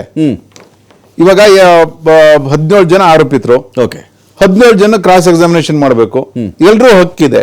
ನೀನ್ ಮಾಡ್ಬೇಡ ಅಂತ ಕೋರ್ಟ್ ಹೇಳಕ್ಕಾಗಲ್ಲ, ಯಾಕಂದ್ರೆ ಅವ್ರ ಹಕ್ಕನ್ನ ಕಸ್ಕೊಂಡಂಗಾಗುತ್ತೆ. ಸೊ ಅಂತ ಸಂದರ್ಭದಲ್ಲಿ ಫಾರ್ ಎಕ್ಸಾಂಪಲ್ ಇವಾಗ with in 1 year you complete the examination ಅಂತ ಬಿಟ್ಟು ಎವಿಡೆನ್ಸ್ ಕಂಪ್ಲೀಟ್ ಮಾಡೋ, ಸಾಕ್ಷಿ ವಿಚಾರಣೆ ಕಂಪ್ಲೀಟ್ ಮಾಡೋ ಅಂತ ಹೇಳ್ಬಿಟ್ಟು for example 260 witness are pending ಅಂತ ಇಟ್ಕೊಳ್ಳೋಣ. ಸೊ ಡೈಲಿ 1 year ಅಂದ್ರೆ 365 days, ಅದ್ರಲ್ಲಿ ರಜಾ ನೀವು 100 ದಿನ ತೆಗೆದ್ಬಿಡಿ, ಸೆಕೆಂಡ್ ಸ್ಯಾಟರ್ಡೆ ಸಂಡೇ ಹಾಲಿಡೇ ಅದೆಲ್ಲ, ಇನ್ನೊಂದು 250 ದಿನ ಸಿಗುತ್ತೆ. ಆ 250 ದಿನದಲ್ಲಿ can you examine 10 witness per day or 1 witness per day? 60 ಹೇಳ್ತಾ ಇರೋದು. ಅಟ್ ಲೀಸ್ಟ್ ಮೇಜರ್ 60 ಅನ್ನಾದರೂ ಕೂಡ ನೀವು 1 ವರ್ಷದ ಒಳಗಡೆ ಮುಗಿಸಿ. ಡೈರೆಕ್ಷನ್ ಇದೆ. ಸೊ ಏನಾಗುತ್ತೆ, ಅಟ್ ಲೀಸ್ಟ್ ಆ ಡೈರೆಕ್ಷನ್ ಇಂದ ಕೋರ್ಟ್ ಏನಾರ ಸ್ಪೀಡ್ ಅಪ್ ಮಾಡಿದ್ರೆ, ಅಂದ್ರೆ ಬೇರೆ ಕೇಸಸ್ಗೆ ಪ್ರಿಯಾರಿಟಿ ಕೊಡೋ ಬದಲು ಈ ಅಕ್ಯೂಸ್ಡ್ ಜೇಸಿಲ್ ಇದನ್ನೇ ಪ್ರಿಯಾರಿಟಿ ಕೊಡಿ, ಇದನ್ನ ಮುಗಿಸಿ ಅಂತ ಹೇಳಿದ್ರೆ, ಸೊ ಇವಾಗ ಫಾರ್ ಎಕ್ಸಾಂಪಲ್ ನೀವು 6 ತಿಂಗಳೊಳಗೆ ಮುಗಿಸ್ಬೋದು, 3 ತಿಂಗಳು, practically it is very highly impossible. ಅದಾಗೋದಿಲ್ಲ. ಏನಪ್ಪಾ ಅಂತಂದ್ರೆ ಒಂದು ಮೇಜರ್ ವಿಟ್ನೆಸಸ್ ಏನಾದ್ರು ಸ್ವಲ್ಪ ಹಾಸ್ಟೈಲ್ ಆಗೋ ರೀತಿನೋ ಅಥವಾ ಆರೋಪಿತರಿಗೆ ಫೇವರಿಂಗ್ ಆಗೋ ತರ ಏನಾದ್ರು ಬಂದ್ರೆ ಎವಿಡೆನ್ಸ್, ಇವನೇನೋ ಅಪರಾಧ ಮಾಡಿಲ್ಲ ಅಂತ ಹೇಳ್ಬಿಟ್ಟು, ಅಂತ ಸಂದರ್ಭದಲ್ಲೂ ಕೂಡ ಅವ್ರ ಬೇಲ್ ಅಪ್ಲಿಕೇಶನ್ ಹಾಕ್ಬೋದು, ಏನೋ based on the subsequent development. But ನಾನು ಒಂದು ಏನು ಕೇಳ್ತೀನಿ ಅಂದರೆ, ದರ್ಶನ್ ಮನೆಯವರು, ದರ್ಶನ್ ಅಭಿಮಾನಿಗಳು, ದರ್ಶನ್ ಸಂಬಂಧಿಕರು ಏನೋ ಒಂದು ಪ್ರಶ್ನೆ ಕೇಳ್ತಾರಪ್ಪ ಅವರು. ಅಲ್ಲ ರೀ, ಎಷ್ಟೊಂದು ಕೇಸಲ್ಲಿ, ಮರ್ಡರ್ ಕೇಸಲ್ಲಿ ಬೇಲ್ ಸಿಕ್ಕಿದೆ, ಆಯಿತು ಮೆಡಿಕಲ್ ಗ್ರೌಂಡಲ್ಲಿ ತೊಗೊಂಡಿದ್ದಾಯಿತು, ಫಾರಿನ್ ಟೂರ್ ಏನೋ ಹೋಗ್ಬಿಟ್ಟಿದ್ರು, ಸಿನಿಮಾ ಪರ್ಪಸ್ ಏನೋ ಹೋಗಿದ್ರು, ಆ ಸಿನಿಮಾದಲ್ಲಿ ಶೂಟಿಂಗ್ ನೀವು ಯಾವ ಥರ ಬೇಕಾದರೂ ವ್ಯಾಖ್ಯಾನ ಮಾಡ್ಕೊಳ್ಬಹುದು, ಆಪರೇಷನ್ ಮಾಡಿಸ್ಕೊಂಡಿದ್ದಾರೆ, ಏನೋ ಒಂದು ಆಗೋಯ್ತು. ಹಾಗಂದ ಮಾತ್ರಕ್ಕೆ ಆ ಮನುಷ್ಯನಿಗೆ ಬೇರೆ ನಿರಾಕರಿಸ್ಬಿಡ್ತೀರಾ ನೀವು? ಇವಾಗ ಇದರಲ್ಲಿ ಈ ಮನುಷ್ಯನ ಏನೋ ಒಂದು ಕ್ರೈಮನ್ನು ಹೀನಿಯಸ್ ಅಂಥೇಳಿ ಮೊದಲೇ ಜಡ್ಜ್ ಮಾಡಿಕೊಂಡು ಬಿಟ್ಟು, ಇದು ಒಂಥರ ವಿರಳ ಕೇಸ್, ಇದು ಈ ಥರ ಯಾರೂ ಮಾಡಬಾರ್ದು, ಇದು ವಿಕೃತ, ಇವ್ರು ಫೋಟೋ ಎಲ್ಲ ತೆಗೆಸ್ಕೊಂಡ್ಬಿಟ್ಟಿದ್ದಾರೆ ಸಾಯಿಸಾದ್ಮೇಲೆ, ಈ ಒಂದು ಕಾರಣ ಜಾಸ್ತಿ ಇದೆಯಾ ಅದರಲ್ಲಿ? ಅಂದರೆ ಕೊಲೆಯ ಪ್ರಮಾಣದ ತೀವ್ರತೆ ಆಧರಿಸಿ ದರ್ಶನ್ಗೆ ಬೇಲ್ ರಿಜೆಕ್ಟ್ ಮಾಡ್ತಿರೋದಾ ಇದು, ಅಥವಾ ಮೆಡಿಕಲ್ ರೀಸನ್ ಸುಳ್ಳು ಹೇಳ್ಬಿಟ್ಟಿದ್ದಾನೆ ಈ ಮನುಷ್ಯ, ಯಾಕೆ ಬೇಲ್ ಕೊಡಬೇಕು, ಈ ವಿಚಾರ ಜಾಸ್ತಿ ಇದೆಯಾ? ಲೋಕೇಶ್ ಸರ್ ಹೇಳ್ದಂಗೆ ಸುಪ್ರೀಂ ಕೋರ್ಟ್ ಅಲ್ಲಿ ಪ್ರಾಸಿಕ್ಯೂಷನ್ ಮೇನ್ ಪ್ರಾಜೆಕ್ಟ್ ಮಾಡಿದ್ದೆ ಅದು. ನೋಡಿ, ಒಬ್ಬ ವ್ಯಕ್ತಿ ಬೇಲ್ ಪಡಿಬೇಕಾದ್ರೆ ಎಷ್ಟೊಂದು ಮೆಡಿಕಲ್ ರೀಸನ್ ಕೊಡ್ತಿದ್ದಾರೆ, ಅವ್ರು ವಾಕ್ ಮಾಡ್ಬೇಕಾದ್ರೆ ಎಷ್ಟೊಂದು ಕಷ್ಟಪಟ್ಟು ವಾಕ್ ಕೊಡ್ತಾ ಇದ್ರು ಮಾಡ್ತಿದ್ದಾರೆ, ಇವಾಗ ಬೇಲ್ ಸಿಕ್ಕಾದ್ಮೇಲೆ ಯಾವ ರೀತಿ ಇದೆ ಅಂತ ಹೇಳ್ಬಿಟ್ಟು. So his main purpose is to take treatment in a particular hospital operation ಅಂತ ಹೇಳ್ಬಿಟ್ಟು. ಬೇಲ್ ಕೊಟ್ಟಾದ್ಮೇಲೆ why has not take operated ಅಂತ ಹೇಳ್ಬಿಟ್ಟು. ಸೊ ಫಸ್ಟ್ ಒಂದು ಆಯ್ತಪ್ಪ, ಆಪರೇಟ್ ಮಾಡಿಲ್ಲ, ನಿನಗೆ ಆಯುರ್ವೇದಿಕ್ಕೋ ಹೋಮಿಯೋಪತಿನೋ ಯಾರೋ ಒಬ್ರು ಟ್ರೀಟ್ಮೆಂಟ್ ಹೇಳಿದ್ರು, ಅಥವಾ ನಿಮಗೆ ಬಗೆಹರಿಸ್ಕೊಂಡಿರ್ಬೋದು, ಬಗೆಹರಿಸ್ಕೊ ಅಂತ ಹೇಳಿರ್ಬೋದು. ಆದ್ರೆ ಅದಾದ ನಂತರದ ಬೆಳವಣಿಗೆ ಇದೆಯಲ್ಲ, ಓಕೆ ಆಯ್ತಪ್ಪ ನಿನ್ಗೆ ಹೆಲ್ತ್ ಪರ್ಪಸ್ ನಿನ್ಗೆ ತಗೊಂಡು ಇವಾಗ ಚೆನ್ನಾಗಿದ್ಯಾ, ಗೋಬ್ಯಾಕ್ ಅಂತ ಹೇಳ್ಬೋದಲ್ವಾ. ಸೊ ನಿಮ್ಮ ಫಸ್ಟ್ ಆಫ್ ಆಲ್ ಅವರು ಒಳಗಡೆ ಜೈಲಲ್ಲಿ ಇದ್ದಾಗ ಅಂದ್ರೆ ಬೇರೆಯವ್ರ ಜೊತೆ ಸೇರ್ಕೊಂಡು ಕೆಲವೊಂದು ಪ್ರಿವಿಲೇಜ್ ಸಿಕ್ಕಿತ್ತಲ್ಲ ಅವರಿಗೆ, ಏನು ಕಾಫಿ ಕುಡಿಯೋದಿರ್ಬೋದು, ಹೊರಗಡೆ ಕೂರೋದಿರ್ಬೋದು, ಸಿಗರೇಟ್ ಸೇದೋದಿರ್ಬೋದು, ಈ ಪ್ರಿವಿಲೇಜಸ್ ಎಲ್ಲ ನೋಡಿ ಮತ್ತೆ ಅವ್ರು ಸಬ್ಸಿಕ್ವೆಂಟ್ ಫಾಲ್ಸ್ ಏನ್ ಮಿಸ್ಲೀಡಿಂಗ್ ಸ್ಟೇಟ್ಮೆಂಟ್ ಕೊಟ್ಟಿದ್ರು ಅದನ್ನೆಲ್ಲ ನೋಡಿ ಸ್ವಲ್ಪ ಕೋರ್ಟ್ ಪ್ರಿಜುಡೈಸ್ ಆಗುತ್ತೆ, ಒನ್ ಸೈಡ್ ಆಗುತ್ತೆ, ಓ ಇವ್ನು ಸುಳ್ಳು ಹೇಳ್ತಾ ಇದ್ದಾನೆ ಅಂತ ಹೇಳ್ಬಿಟ್ಟು. ಸೊ ಮತ್ತೆ ಬ್ರುಟಾಲಿಟಿ ಆಫ್ ದಿ ಮರ್ಡರ್, ಎಲ್ಲ ಮರ್ಡರ್ ಬ್ರುಟಲ್ ಆಗೇ ಇರುತ್ತೆ, ಇದ್ರ ಸ್ವಲ್ಪ ಎಕ್ಸ್ಟ್ರಾಡಿನರಿ ಆಗಿದೆ. ಇನ್ನೊಂದು ನಾಲ್ಕನೇದು, ಈಸ್ ಎ ರೋಲ್ ಮಾಡೆಲ್. ನಾಳೆ ಅವ್ರು ಒಂದು ಕೆಲಸ ಮಾಡಿದ್ರೆ, ಫಾರ್ ಎಕ್ಸಾಂಪಲ್ ಪಬ್ಲಿಕ್ ಅಲ್ಲಿ ಹೋಗಿ ಒಂದು ಕಸನ ಒಂದು 5 ನಿಮಿಷ ಕ್ಲೀನ್ ಮಾಡಿದ್ರೆ ಎಲ್ಲಾ ಜನರಿಗೆ ಮೋಟಿವೇಟ್ ಆಗುತ್ತೆ, ನಮ್ಮ ಹೀರೋನೇ ಮಾಡ್ತಿದ್ದಾರೆ, ನಾವ್ಯಾಕೆ ಮಾಡಬಾರ್ದು ಅಂತ ಹೇಳ್ಬಿಟ್ಟು ಫಾಲೋ ಮಾಡ್ತಾರೆ. ನಮ್ಮ ಅವರು ಇವಾಗ ಏನ್ ಹೇಳಿದ್ರು, ನಾವು ಚಿನ್ನ ಖರೀದಿ ಮಾಡಬೇಡಿ ಅಂದ್ರು, ಟ್ರಾವೆಲ್ ಜಾಸ್ತಿ ಮಾಡಬೇಡಿ ಅಂತ ಹೇಳಿದ್ರು, ವೆಹಿಕಲ್ ಪರ್ಚೇಸ್ ಮಾಡಬೇಡಿ. ಕೆಲವೊಂದು ಫಾಲೋಯರ್ಸ್ ಅಂತ ಇರ್ತಾರೆ, ಹೌದಪ್ಪ ನಮ್ಮ ದೇಶದ ಪ್ರಧಾನಿ ಹೇಳಿದರೆ ನಾವು ಅದನ್ನ ಫಾಲೋ ಮಾಡೋಣ ಅಂತ ಹೇಳ್ಬಿಟ್ಟು ಒಂದು ಮನಸ್ಸಿಗೆ ಬರುತ್ತೆ. ಅದರಿಂದ ಅಂದ್ರೆ ಎಕಾನಮಿ ಅಥವಾ ಡೆವಲಪ್ಮೆಂಟ್ ಆಗ್ಬೋದು ಅಂತ ಹೇಳ್ಬಿಟ್ಟು. ಹಾಗೆ ಈ ತರ ರೋಲ್ ಮಾಡೆಲ್ಗಳು ಈ ತರ ಏನಾರ ಮಾಡಿದಾಗ ಅದನ್ನ ಸಮಾಜದಲ್ಲಿ ಪ್ರಭಾವ ಜಾಸ್ತಿ ಆಗುತ್ತೆ ಅಂತ ಹೇಳ್ಬಿಟ್ಟು ಅದು ಕೂಡ ಒಂದ್ ಸೈಡ್ ಅಲ್ಲಿ ಅಂದ್ರೆ ಮೈಂಡ್ ಇರುತ್ತೆ ಕೋರ್ಟ್ ಅಲ್ಲಿ. ಸೊ ಕೋರ್ಟ್ ಯಾವುದೇ ರೀತಿ ಉದ್ದೇಶ ಇಲ್ಲ ಇವರಿಗೆ ಬೇಲ್ ರಿಜೆಕ್ಟ್ ಮಾಡಬೇಕು, ಇವರು ಜೈಲಲ್ಲೇ ಇರಬೇಕು ಅಥವಾ ಇವ್ರಿಗೆ ತೊಂದರೆ ಕೊಡ್ಬೇಕು ಅಂತ ಹೇಳ್ಬಿಟ್ಟು ಕೋರ್ಟ್ ಯಾವುದೇ ರೀತಿ ಉದ್ದೇಶ ಇರೋದಿಲ್ಲ. ಸೊ ಇವ್ರು ಮಾಡಿರ್ತಕ್ಕಂಥದ್ರೆ ಡೆವಲಪ್ಮೆಂಟ್ ಇರುತ್ತಲ್ಲ ಆ ಬೇಸಿಸ್ ಮೇಲೆ ನಿರ್ಧಾರ ಮಾಡಿರುತ್ತೆ. ಆದ್ರೆ any finding in the bail petition ಅದಕ್ಕೆ ಇನ್ಫ್ಲೂಯೆನ್ಸ್ ಮಾಡಬಾರ್ದು ಅಂತ ಬರ್ದಿರ್ತಾರೆ. ಈ ಟ್ರಯಲ್ಗೆ ಯಾವುದೇ ರೀತಿ ಇನ್ಫ್ಲೂಯೆನ್ಸ್ ಮಾಡಬಾರ್ದು ಅಂತ. ಎಷ್ಟೋ ಇವಾಗ ನಾನು ನೋಡಿದ್ದೀನಿ, ಕೊಪ್ಪದಲ್ಲಿ ಒಂದು ಮರ್ಡರ್ ಆಯ್ತು, ಅಂದ್ರೆ ಸ್ಟೆಪ್ ಮದರ್ನ ಅಂದ್ರೆ ಅಡಾಪ್ಟೆಡ್ ಮದರ್, ಮಲತಾಯಿ. ಹೌದು. ಸೊ ಅವರು ಮರ್ಡರ್ ಆಗಿರುತ್ತೆ, ಆಸ್ತಿ ಪರ್ಪಸ್ಗೆ ಮರ್ಡರ್ ಆಗಿದೆ ಅಂತ ಹೇಳ್ಬಿಟ್ಟು ಅವ್ರನ್ನ ಜೈಲಲ್ಲೇ ಇಟ್ಟಿರ್ತಾರೆ, 10 ವರ್ಷ 12 ವರ್ಷ ಜೈಲಲ್ಲೇ ಇರ್ತಾರೆ. ಸುಪ್ರೀಂ ಕೋರ್ಟ್ ಅಪೀಲ್ ಮಾಡುತ್ತೆ, ಇವನ್ ಅಡಾಪ್ಟೆಡ್ ಸನ್ ಆಗ್ಬಿಟ್ಟು ಅವನ್ ಫೇವರ್ ಆಗಿ ವಿಲ್ ಇರ್ಬೇಕಾದ್ರೆ there was no intention to kill ಅಂತ ಹೇಳ್ಬಿಟ್ಟು. Correct. So unnecessary he was in JC for 10 to 12 years. 12 long years judicial custody. ಹೌದು. It was a honorary acquittal with the Supreme Court. Okay. So can you imagine, there are many cases the real, accused who are not accused in real, they are the victims. Okay. So ಕೆಲವೊಂದು ಕೇಸಲ್ಲಿ ಆ ಥರನೂ ಆಗಿರುತ್ತೆ. So ಎಲ್ಲ ರೀತಿಯಲ್ಲಿ ನೀವು case ನೋಡ್ತಿರ್ಬೇಕಾದ್ರೆ this not a special case. ಏನು 2 ವರ್ಷ 1 ವರ್ಷ ಏನು ದೊಡ್ಡ ವಿಚಾರ ಅಲ್ಲ ಜೇಸಿಲ್ ಇರೋದು. Let the investigation trial go on. So ಏನು ಸ್ಪೀಡ್ ಅಪ್ ಮಾಡಬೇಕಾ, ವಿಲ್ ಗಿವ್ ಯು ಡೈರೆಕ್ಷನ್ ಅಂತ ಹೇಳ್ಬಿಟ್ಟು. ಓಕೆ. ಲೋಕೇಶ್ವರ್ ಸರ್, ಒಂದು ಪ್ರಶ್ನೆ ಕೇಳಬೇಕಾಗಿತ್ತು ನಾನು ನಿಮಗೆ. ಅಂದರೆ ಈ ಥರದ ಕೇಸ್ಗಳಲ್ಲಿ ಅಂತ ಬಂದಾಗ ದರ್ಶನ್ ಇಡೀ ಒಂದು ಮರ್ಡರ್ ಕೇಸ್ ಆದಮೇಲೆ ಆರೋಪ ಹೊತ್ಕೊಂಡ ಮೇಲೆ ಜೈಲಲ್ಲಿ ನಡವಳಿಕೆ, ಆನಂತರದಲ್ಲಿ ಅಕಸ್ಮಾತ್ ಬೇಲ್ ಸಿಕ್ಕಿದಾಗ, ಬೇಲ್ ಕೊಡಬೇಕಾದಾಗ ಇದ್ದ ಕಾರಣಗಳು, ಕೇಳಿದ ಕಾರಣಗಳು, ಬೇಲ್ ಸಿಕ್ಕ ಮೇಲೆ ಮಾಡಿದಂಥ ಕಥೆಗಳು, ಇವೆಲ್ಲವೂ ಕೂಡ ಇಲ್ಲಿ ಕೌಂಟ್ ಆಗಿ ಇವತ್ತಿಗಿದು ಅಣುವಾಗಿ ದರ್ಶನ್ಗೆ ಹಿಂಸೆ ಕೊಡ್ತಿರೋದಾ ಇದು ಅಂತ ಇರ್ಬೋದು. ಜಡ್ಜ್ಗಳು ಮಾಹಿತಿ ಒಂದು ಬೇಲ್ ಕೊಡಕ್ ಮೊದಲು ಒಬ್ಬ ಸೆಲೆಬ್ರಿಟಿ ಬಗ್ಗೆ ಮಾಹಿತಿ ತಗೊಳಕ್ ಸಾಧ್ಯ. ಹಾಗಾಗಿ ಆ ಒಂದು ಕಾರಣನೂ ಒಂದಾಗಿ ಇರ್ಬೋದು ಇವತ್ತು ಬೇಲು ಅವ್ರಿಗೆ ಸಿಗ್ದಲ್ಲಿ ಇರೋದಕ್ಕೆ. ಅದು ಯಾಕೆ ಇನ್ನೂ ಅವ್ರಿಗೆ ಆ ನಾಲೆಡ್ಜ್ ಇನ್ನೂ ಡೆವಲಪ್ ಆಗಿಲ್ವೋ ಅಥವಾ ಲಾಯರ್ಸ್ಗೆ ಗೊತ್ತಿಲ್ಲ.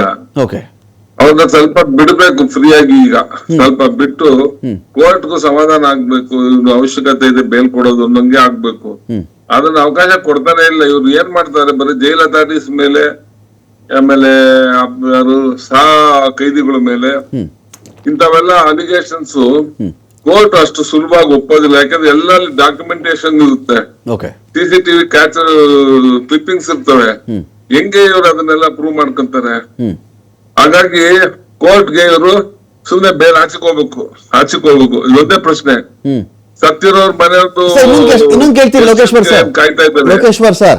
ಈಗ ಆಯ್ತು ಸರ್, ಮೊದಲನೇ ಬಾರಿ ಬೇಲ್ಗೆ ಕೇಳಿದಾಗ ತುಂಬಾ severe medical reasons, back pain, surgery, ನನಗೆ ಕೂರಕ್ಕಾಗಲ್ಲ, ಮಲಗಕ್ಕಾಗಲ್ಲ, ನನಗೆ ಗೊತ್ತಿರ್ತಕ್ಕಂಥ ಡಾಕ್ಟ್ರಿಂದಲೇ ಮಾಡಿಸ್ಕೊಳ್ತೀನಿ, ನಾನು RR ನಗರದ ಬಳಿ ಇರೋ ಡಾಕ್ಟ್ರನ್ನೇ ಆಪರೇಷನ್ ಮಾಡಿಸ್ಕೊತೀನಿ ಅವರಿಂದಾನೆ, ಇದೆಲ್ಲ ಬಂತಲ್ಲ ಸರ್. ಬಟ್ ಈ ಬಾರಿ ನೀವು ನಿಮ್ಮ ಅನುಭವದಲ್ಲಿ ಜೈಲಲ್ಲಿ ಆರೋಪಿ ಅಥವಾ ಜುಡಿಷಿಯಲ್ ಕಸ್ಟಡಿಯಲ್ಲಿರ್ತಕ್ಕಂಥ ವ್ಯಕ್ತಿಯೊಬ್ಬ ನನಗೆ ಯಾರೋ ಛೇಡಿಸ್ತಾ ಇದ್ದಾನೆ, ನನಗೆ ಮುದಲಿಸ್ತಾ ಇದ್ದಾನೆ, ನನಗೆ ಬೈತಾ ಇದ್ದಾನೆ, ಪ್ರಚೋದನೆ ಮಾಡ್ತಾ ಇದ್ದಾನೆ, ನನಗೆ ಬೇಲ್ ಕೊಟ್ಬಿಡಿ ಸ್ವಾಮಿ ಅಂತೇಳಿ ಸುಪ್ರೀಂ ಕೋರ್ಟ್ನ ಮುಂದೆ ಈ ಥರದ ರೀಸನ್ ಕೊಟ್ಟು ಬೇಲ್ ಕೇಳಿರ್ಬೋದು, ರೀಸನ್ಸ್ ಇದು ಕೊಟ್ಟು ನನಗೆ ದಿನ ಕೊಡಲ್ಲ, ನಾನು ಆಗಸ್ಟಿಂದ ನಮಗೆ ಮನೆಯವ್ರನ್ನ ನೋಡೋಕ್ಕೆ ಬಿಡ್ತಾ ಇಲ್ಲ ಇವರು, ನನಗೆ ಪ್ರೈವಸಿ ಇಲ್ಲ, ಪಕ್ಕದಲ್ಲಿ ಅವರು ಪೊಲೀಸರು ಬಂದು ನಿಂತಿರ್ತಾರೆ ಯಾವಾಗಲೂ ಮನೆಯವ್ರು ಬಂದಾಗೆಲ್ಲ, ಇದು ಕೇಳಿದ್ದೀರಾ ಯಾವತ್ತಾದ್ರೂ ತಾವು ಇದನ್ನ ಅಂತ? ಇಲ್ಲ, ಆ ತರದ್ದೆಲ್ಲೂ ಆಗಿಲ್ಲ. ನನ್ನ ನಾಲೆಡ್ಜ್ ಗೊತ್ತಿರಂಗ ಆ ತರದ್ದೆಲ್ಲೂ ಬಂದಿಲ್ಲ. ಯಾವುದೇ ಕಾರಣಕ್ಕೂ ಇವರು ಅಟೆಂಡೆನ್ಸ್ ಇರುತ್ತೆ, ಅಲ್ಲಿ ರೆಕಾರ್ಡ್ ಇರುತ್ತೆ, ಮನೆಯವ್ರು ಬಂದಿರೋದು ಹೋಗಿರೋದು ಎಲ್ಲ, ಅದನ್ನ ಸಬ್ಮಿಟ್ ಮಾಡಿದ್ದಾರೆ. ಆಮೇಲೆ ಇವಾಗ ಸಪರೇಟ್ ಸೆಲ್ ಇರೋದ್ರಿಂದ ಬೇರೆ ಕೈದಿಗಳ ಜೊತೆ ಮಿಕ್ಸ್ ಆಗೋ ಚಾನ್ಸೇ ಇಲ್ಲ. ಮತ್ತೆ ಇದನ್ನ 24 ಸಪರೇಟ್ ಸೆಕ್ಯೂರಿಟಿ ಇದೆ ಇದನ್ಗೆ. ಯಾರು ಬಂದು ಎದುರಿಸ್ತಾರೆ ಇಂಥವ್ರ ಪರ್ಟಿಕ್ಯುಲರ್ ಆಗಿ ಹೇಳ್ಬೇಕಲ್ವಾ, ಇಂಥವ್ನ ಎದುರಿಸೋನು ಇಂಥದ್ ಮಾಡೋನು ಅನ್ನೋದು ಹೇಳ್ಬೇಕಲ್ವಾ. ಅದಕ್ಕೆ ಲೋಕಲ್ ಆ ಪೊಲೀಸ್ ಅವರೇ ಆಕ್ಷನ್ ಅಂತಾರೆ ಆ ಕೈದಿ ಮೇಲೆ. ಇವ್ರು ಕೋರ್ಟ್ ಹೋಗಿ ಹೇಳೋದಿಲ್ಲ, ಅದೆಲ್ಲ ಸಾಲ್ವ್ ಆಗುವಂತ. ಲೋಕೇಶ್ವರ್ ಸರ್, ಈಗ ಏನಾಯ್ತು, ಪರಪ್ಪನಗ್ರಹಾರ ಜೈಲಲ್ಲಿ ಈ ಹಿಂದೆ ನಡೆದ ಘಟನೆಗಳು, ಒಂದು 5-6 ಜನ ಕಾರಾಗೃಹದ ಸಿಬ್ಬಂದಿ ವಜಾ ಆಗ್ಬಿಟ್ರು ಲೋಕೇಶ್ವರ್ ಸರ್. ಈ ದರ್ಶನ್ ಕೈಯಲ್ಲಿ ಕಾಫಿ ಮಗ್ಗಿತ್ತು, ಗಾರ್ಡನಲ್ಲಿ ಕುತ್ಕೊಂಡು ಆರಾಮಾಗಿ ಯಾರ್ಯಾರೋ ಒಂದಷ್ಟು ರೌಡಿ ಶೀಟರ್ಗಳು, ಅವರು ಇವರು ಆರೋಪಿಗಳು ಅಪರಾಧಿಗಳ ಜೊತೆಲಿ ಕೂತ್ಕೊಂಡು ಈ ಮನುಷ್ಯ ಆರಾಮಾಗಿ ಮಜಾ ಮಾಡ್ತಾ ಇದ್ರು. ಈ ರೀಸನ್ ಕೊಟ್ಟು ಒಂದು 5-6 ಜನ ಕೆಲಸ ಕಳ್ಕೊಂಡ್ಬಿಟ್ರಲ್ಲಿ. ಸೊ ನನ್ನ ಪಾಯಿಂಟ್ ಏನಂದ್ರೆ, ಇದು ಇಟ್ಕೊಂಡು ಆಯ್ತಪ್ಪ, ಈಗ ದರ್ಶನ್ ಹೇಳ್ತಾ ಇದ್ದಾರೆ ನನ್ನ ಮೂದಲಿಸ್ತಾರೆ, ಛೇಡಿಸ್ತಾರ್ರಿ, ಡಾರ್ಕ್ ರೂಮಲ್ಲಿ ಹಾಕಿದ್ದಾರೆ, ನನ್ನನ್ನು ಕ್ವಾರಂಟೈನಲ್ಲಿ ಹಾಕಿದ್ದಾರೆ ಎಂದಾಗ ಪೊಲೀಸರು ಎವಿಡೆನ್ಸ್ ಕೊಡಬೇಕಾದ್ರೆ ಇವರು ಡಾರ್ಕ್ ರೂಮಲ್ಲಿ ಹಾಕಿದ್ದು ವಿಡಿಯೋ ತಗೊಂಡು ಕೊಡ್ತಾರ, ಅಲ್ಲಿ ಆರಾಮಾಗಿ ಓಡಾಡಬೇಕಾದ್ರೆ ಇರ್ತಕ್ಕಂಥ ವಿಡಿಯೋ ತಗೊಂಡು ಕೋರ್ಟ್ ಮುಂದೆ ಇಡ್ತಾರ? ಯಾವ್ದು ವಿಡಿಯೋ ಇಡ್ತಾರೆ ಪೊಲೀಸರು? ಎಲ್ಲ ನಾವು ಕರೆಕ್ಟಾಗಿ ನೋಡ್ಕೊತಾ ಇದೀವಿ ವಿಡಿಯೋ ತಾನೇ ಇಡಕ್ ಸಾಧ್ಯ ಅವರು? ಡಾರ್ಕ್ ರೂಮ್ ಅನ್ನೋದು ಯಾವ ಜೈಲಲ್ಲಿ ಇಲ್ಲ. ಇವ್ರು ಹೇಳಿದಾರೆ ಡಾರ್ಕ್ ರೂಮ್ ಅಲ್ಲಿ ಇಟ್ಬಿಟ್ಟಿದ್ದಾರೆ ನನ್ನ ಅಂತ. ಡಾರ್ಕ್ ರೂಮ್ ಅಂತ ಎಲ್ಲೂ ಇಲ್ಲ. ಒಂದು ಸಿಂಗಲ್ ಸೆಲ್ಲರ್ಸ್ ಇದಾವೆ, ಸೆಲ್ಸ್ ಇದಾವೆ, ಅಲ್ಲಿ ಒಬ್ಬೊಬ್ಬರನ್ನ ಇರ್ತಾರೆ. ತೀರಾ ಸ್ವಲ್ಪ ರೋಡಿಸಮ್ ಮಾಡೋರು, ಒಳಗಡೆ ತರಲೆ ಮಾಡೋರು ಅಂತವ್ರನ್ನ ಸಪರೇಟ್ ಆಗಿ ಇಡ್ತಾರೆ. ಆ ತರದ್ ಸೆಲ್ ಬಿಟ್ರೆ ಡಾರ್ಕ್ ಸೆಲ್ ಅಂತ ಎಲ್ಲೂ ಇಲ್ಲ. ಆ ತರದ್ ಹೊರಡೆ ಯೂಸ್ ಇಲ್ಲ ಅದು. ಇದು ಹೊಸದಾಗಿ ಇವ್ರು ಹೇಳಿರೋದು.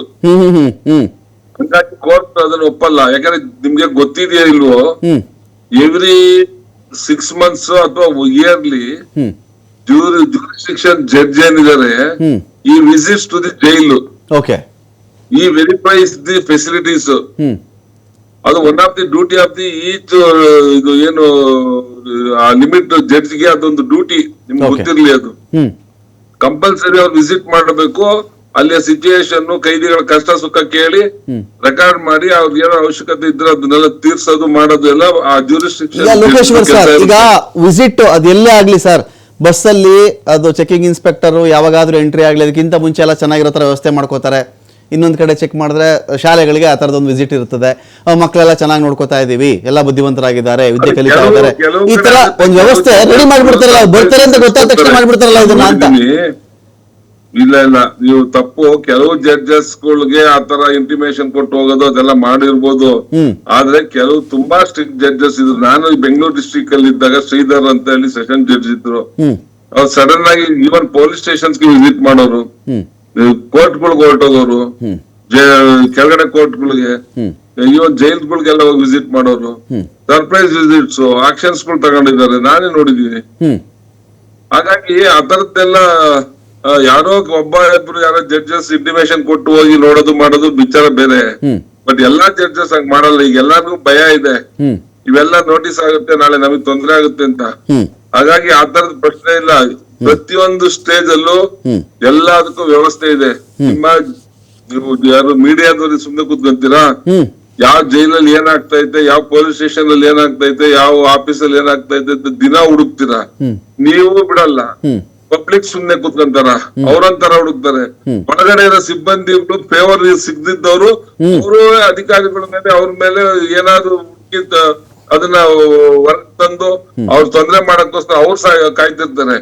ಇಷ್ಟೆಲ್ಲ ಇಟ್ಕೊಂಡು ಇದೆಲ್ಲ ನಡೆಯುತ್ತೆ ಅನ್ನೋದು ಸ್ವಲ್ಪ ಯೋಚನೆ ಮಾಡ್ಬೇಕು ಎಲ್ಲಾರು. Fine fine fine. ನಾನೀಗ ಅಷ್ಟು ಸುಲಭವಾಗಿ ಆತರ ಎಲ್ಲ ನಡೆಯಲ್ಲ. ಫೈನ್. ದಿಲೀಪ್ ಜಿ, ಈಗ ಇಲ್ಲಿ ಏನಾಗುತ್ತೆ ಅಂತ ಹೇಳಿದ್ರೆ, ಕಠಿಣ ಸಜೆ, ಸಾದಾ ಸಜೆ, ಜೀವಾವಧಿ, ಮರಣದಂಡನೆ, ಜುಡಿಷಿಯಲ್ ಕಸ್ಟಡಿ, ಸಾಕಷ್ಟು ಡಿಫ್ರೆನ್ಸ್ಗಳಿದೆ ಇದೆಲ್ಲ. ಈಗ ಈ ವ್ಯಕ್ತಿ ಇರೋದು ಜುಡಿಷಿಯಲ್ ಕಸ್ಟಡಿಯಲ್ಲಿ. ಹೌದು. ಈ ಜುಡಿಷಿಯಲ್ ಕಸ್ಟಡಿ ಅನ್ನೋ ಒಂದು ಸಬ್ಜೆಕ್ಟ್ ಬಗ್ಗೆ ನಾನು ಮಾತಾಡ್ತೀನಿ. ಈ ಸಬ್ಜೆಕ್ಟಲ್ಲಿ ನಾನು ಇದನ್ನು ತಿಳುವಳಿಕೆಗೋಸ್ಕರ ಕೇಳ್ತಾ ಇದ್ದೀನಿ. ನಿಮ್ಮ ನಾಲೆಜ್ ನನಗೂ ಕೂಡ ಬೇಕು ಈ ವಿಚಾರದಲ್ಲಿ. ಒಬ್ಬ ಜುಡಿಷಿಯಲ್ ಕಸ್ಟಡಿಗೆ ಒಬ್ಬ ವ್ಯಕ್ತಿನ ಹಾಕಿದರೆ ಆ ಖೈದಿಗಳೊಂದಿಗಿನ ಜೀವನವನ್ನು ದೂರ ಮಾಡಿಬಿಡ್ಬೇಕು ಅಂತ ಏನಾದರೂ ಇದೆಯಾ?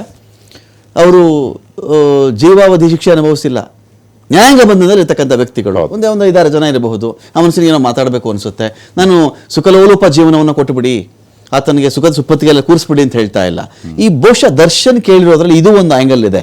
ಯಾರ ಹತ್ರನೂ ಮಾತಾಡೋಕ್ಕೆ ಬಿಡಲ್ಲ, ನನಗೆ ಒಬ್ಬರ ಹತ್ರನೂ ಮಾತಾಡೋಕ್ಕೆ ಬಿಡಲ್ಲ ಅಂದರೆ ಅದು ಒಂದು ರೀತಿಲಿ ಆ ಮನುಷ್ಯನಿಗೆ ಅದೊಂಥರ ಆಲ್ರೆಡಿ ಡಿಸೈಡ್ ಮಾಡಿ ಪನಿಷ್ಮೆಂಟ್ ಕೊಟ್ಟಂಗ, ಅಥವಾ ಇಲ್ಲ ರೀ ಜುಡಿಷಿಯಲ್ ಇವೆಲ್ಲ ಬರ್ತವೆ ಅಂತಿದೆಯಾ ಅಂತ. ನೋಡಿ, ಜೈಲ್ ಮ್ಯಾನಲ್ ಪ್ರಕಾರ ನೀವೊಬ್ಬ ಆರೋಪಿತನಿಗೆ ಅಂದರೆ ಅಂಡರ್ ಟ್ರಯಲ್ ಪ್ರಿಸನರ್ ಅಥವಾ ಯಾರು ಇವಾಗ ಟ್ರಯಲ್ ಪೆಂಡಿಂಗ್ ಇದೆ ಅಂಥವರಿಗೆ ಏನೇನು ಕೊಡಬೇಕು ಅನ್ನೋದು ಅದರಲ್ಲೇ ಸ್ಪಷ್ಟವಾಗಿ ಉಲ್ಲೇಖನೆ ಇದೆ. ಓಕೆ. ಸೊ ನಾನು ಎಲ್ಲರ ಜೊತೆ ಮಾತಾಡಬೇಕು, ಎಲ್ಲರ ಜೊತೆ ಟೈಮ್ ಸ್ಪೆಂಡ್ ಮಾಡಬೇಕು, ವಾಯು ವಿಹಾರ ಮಾಡಬೇಕು, ಅಲ್ಲೋಗ್ಬೇಕು ಇಲ್ಲೋಗ್ಬೇಕು ಅಂತಂದ್ರೆ ಸೊ ಅವ್ರನ್ನ ನಾವು ಜುಡಿಷಿಯಲ್ ಕಸ್ಟಡಿಯಲ್ಲಿ ಇಡೋಂಥ ಅವಶ್ಯಕತೆನೇ ಇಲ್ಲ. ಆಚರಣೆ ಬಿಟ್ಬಿಡ್ಬೋದು. ಸೊ ಆದ್ರೆ ಎಲ್ಲ ಆರೋಪಿತರು ಕೂಡ ಇನ್ನೋಸೆಂಟೇ. ಹೌದು. Until unless the guilty has been proved by the prosecution, every accused is the innocent. Here, Darshan also innocent. Okay. Now, there is ಇವಾಗ ನಿನ್ ಟರ್ನ್ ಇದೆ, ನಿನ್ನ ಅಡ್ವೊಕೇಟ್ ಇದ್ದಾರೆ, ವಿಟ್ನೆಸ್ ಬರ್ತಾರೆ. ಅಟ್ ಲೀಸ್ಟ್ ಎಷ್ಟು ಜನ ವಿಟ್ನೆಸ್? ಒಂದು 10 ಜನ ಆಗ್ತಾರೆ, 5 ಜನ ಆಗ್ತಾರೆ ಮೆಟೀರಿಯಲ್ ವಿಟ್ನೆಸ್. ಅವ್ರನ್ನ ನೀನು ಡಿಸ್ಪ್ರೂವ್ ಮಾಡಿ you have not committed any offence ಅಂತ ಹೇಳ್ಬಿಟ್ಟು. Okay. So immediate you file bail application. Supreme Court ಹೇಳಿಲ್ಲ ನೀನು ಬೇಲ್ ಅಪ್ಲಿಕೇಶನ್ ಹಾಕ್ಬೇಡ ಅಂತ ಹೇಳ್ಬಿಟ್ಟು, ಅಥವಾ 1 ವರ್ಷ ಬಿಟ್ಟು ಹಾಕು ಅಂತಾನೂ ಹೇಳಿಲ್ಲ. ಈ ಬೇಲ್ ಅಪ್ಲಿಕೇಶನ್ ಹಾಕೋದು ಒಬ್ಬ ಆರೋಪಿತನ ಹಕ್ಕು.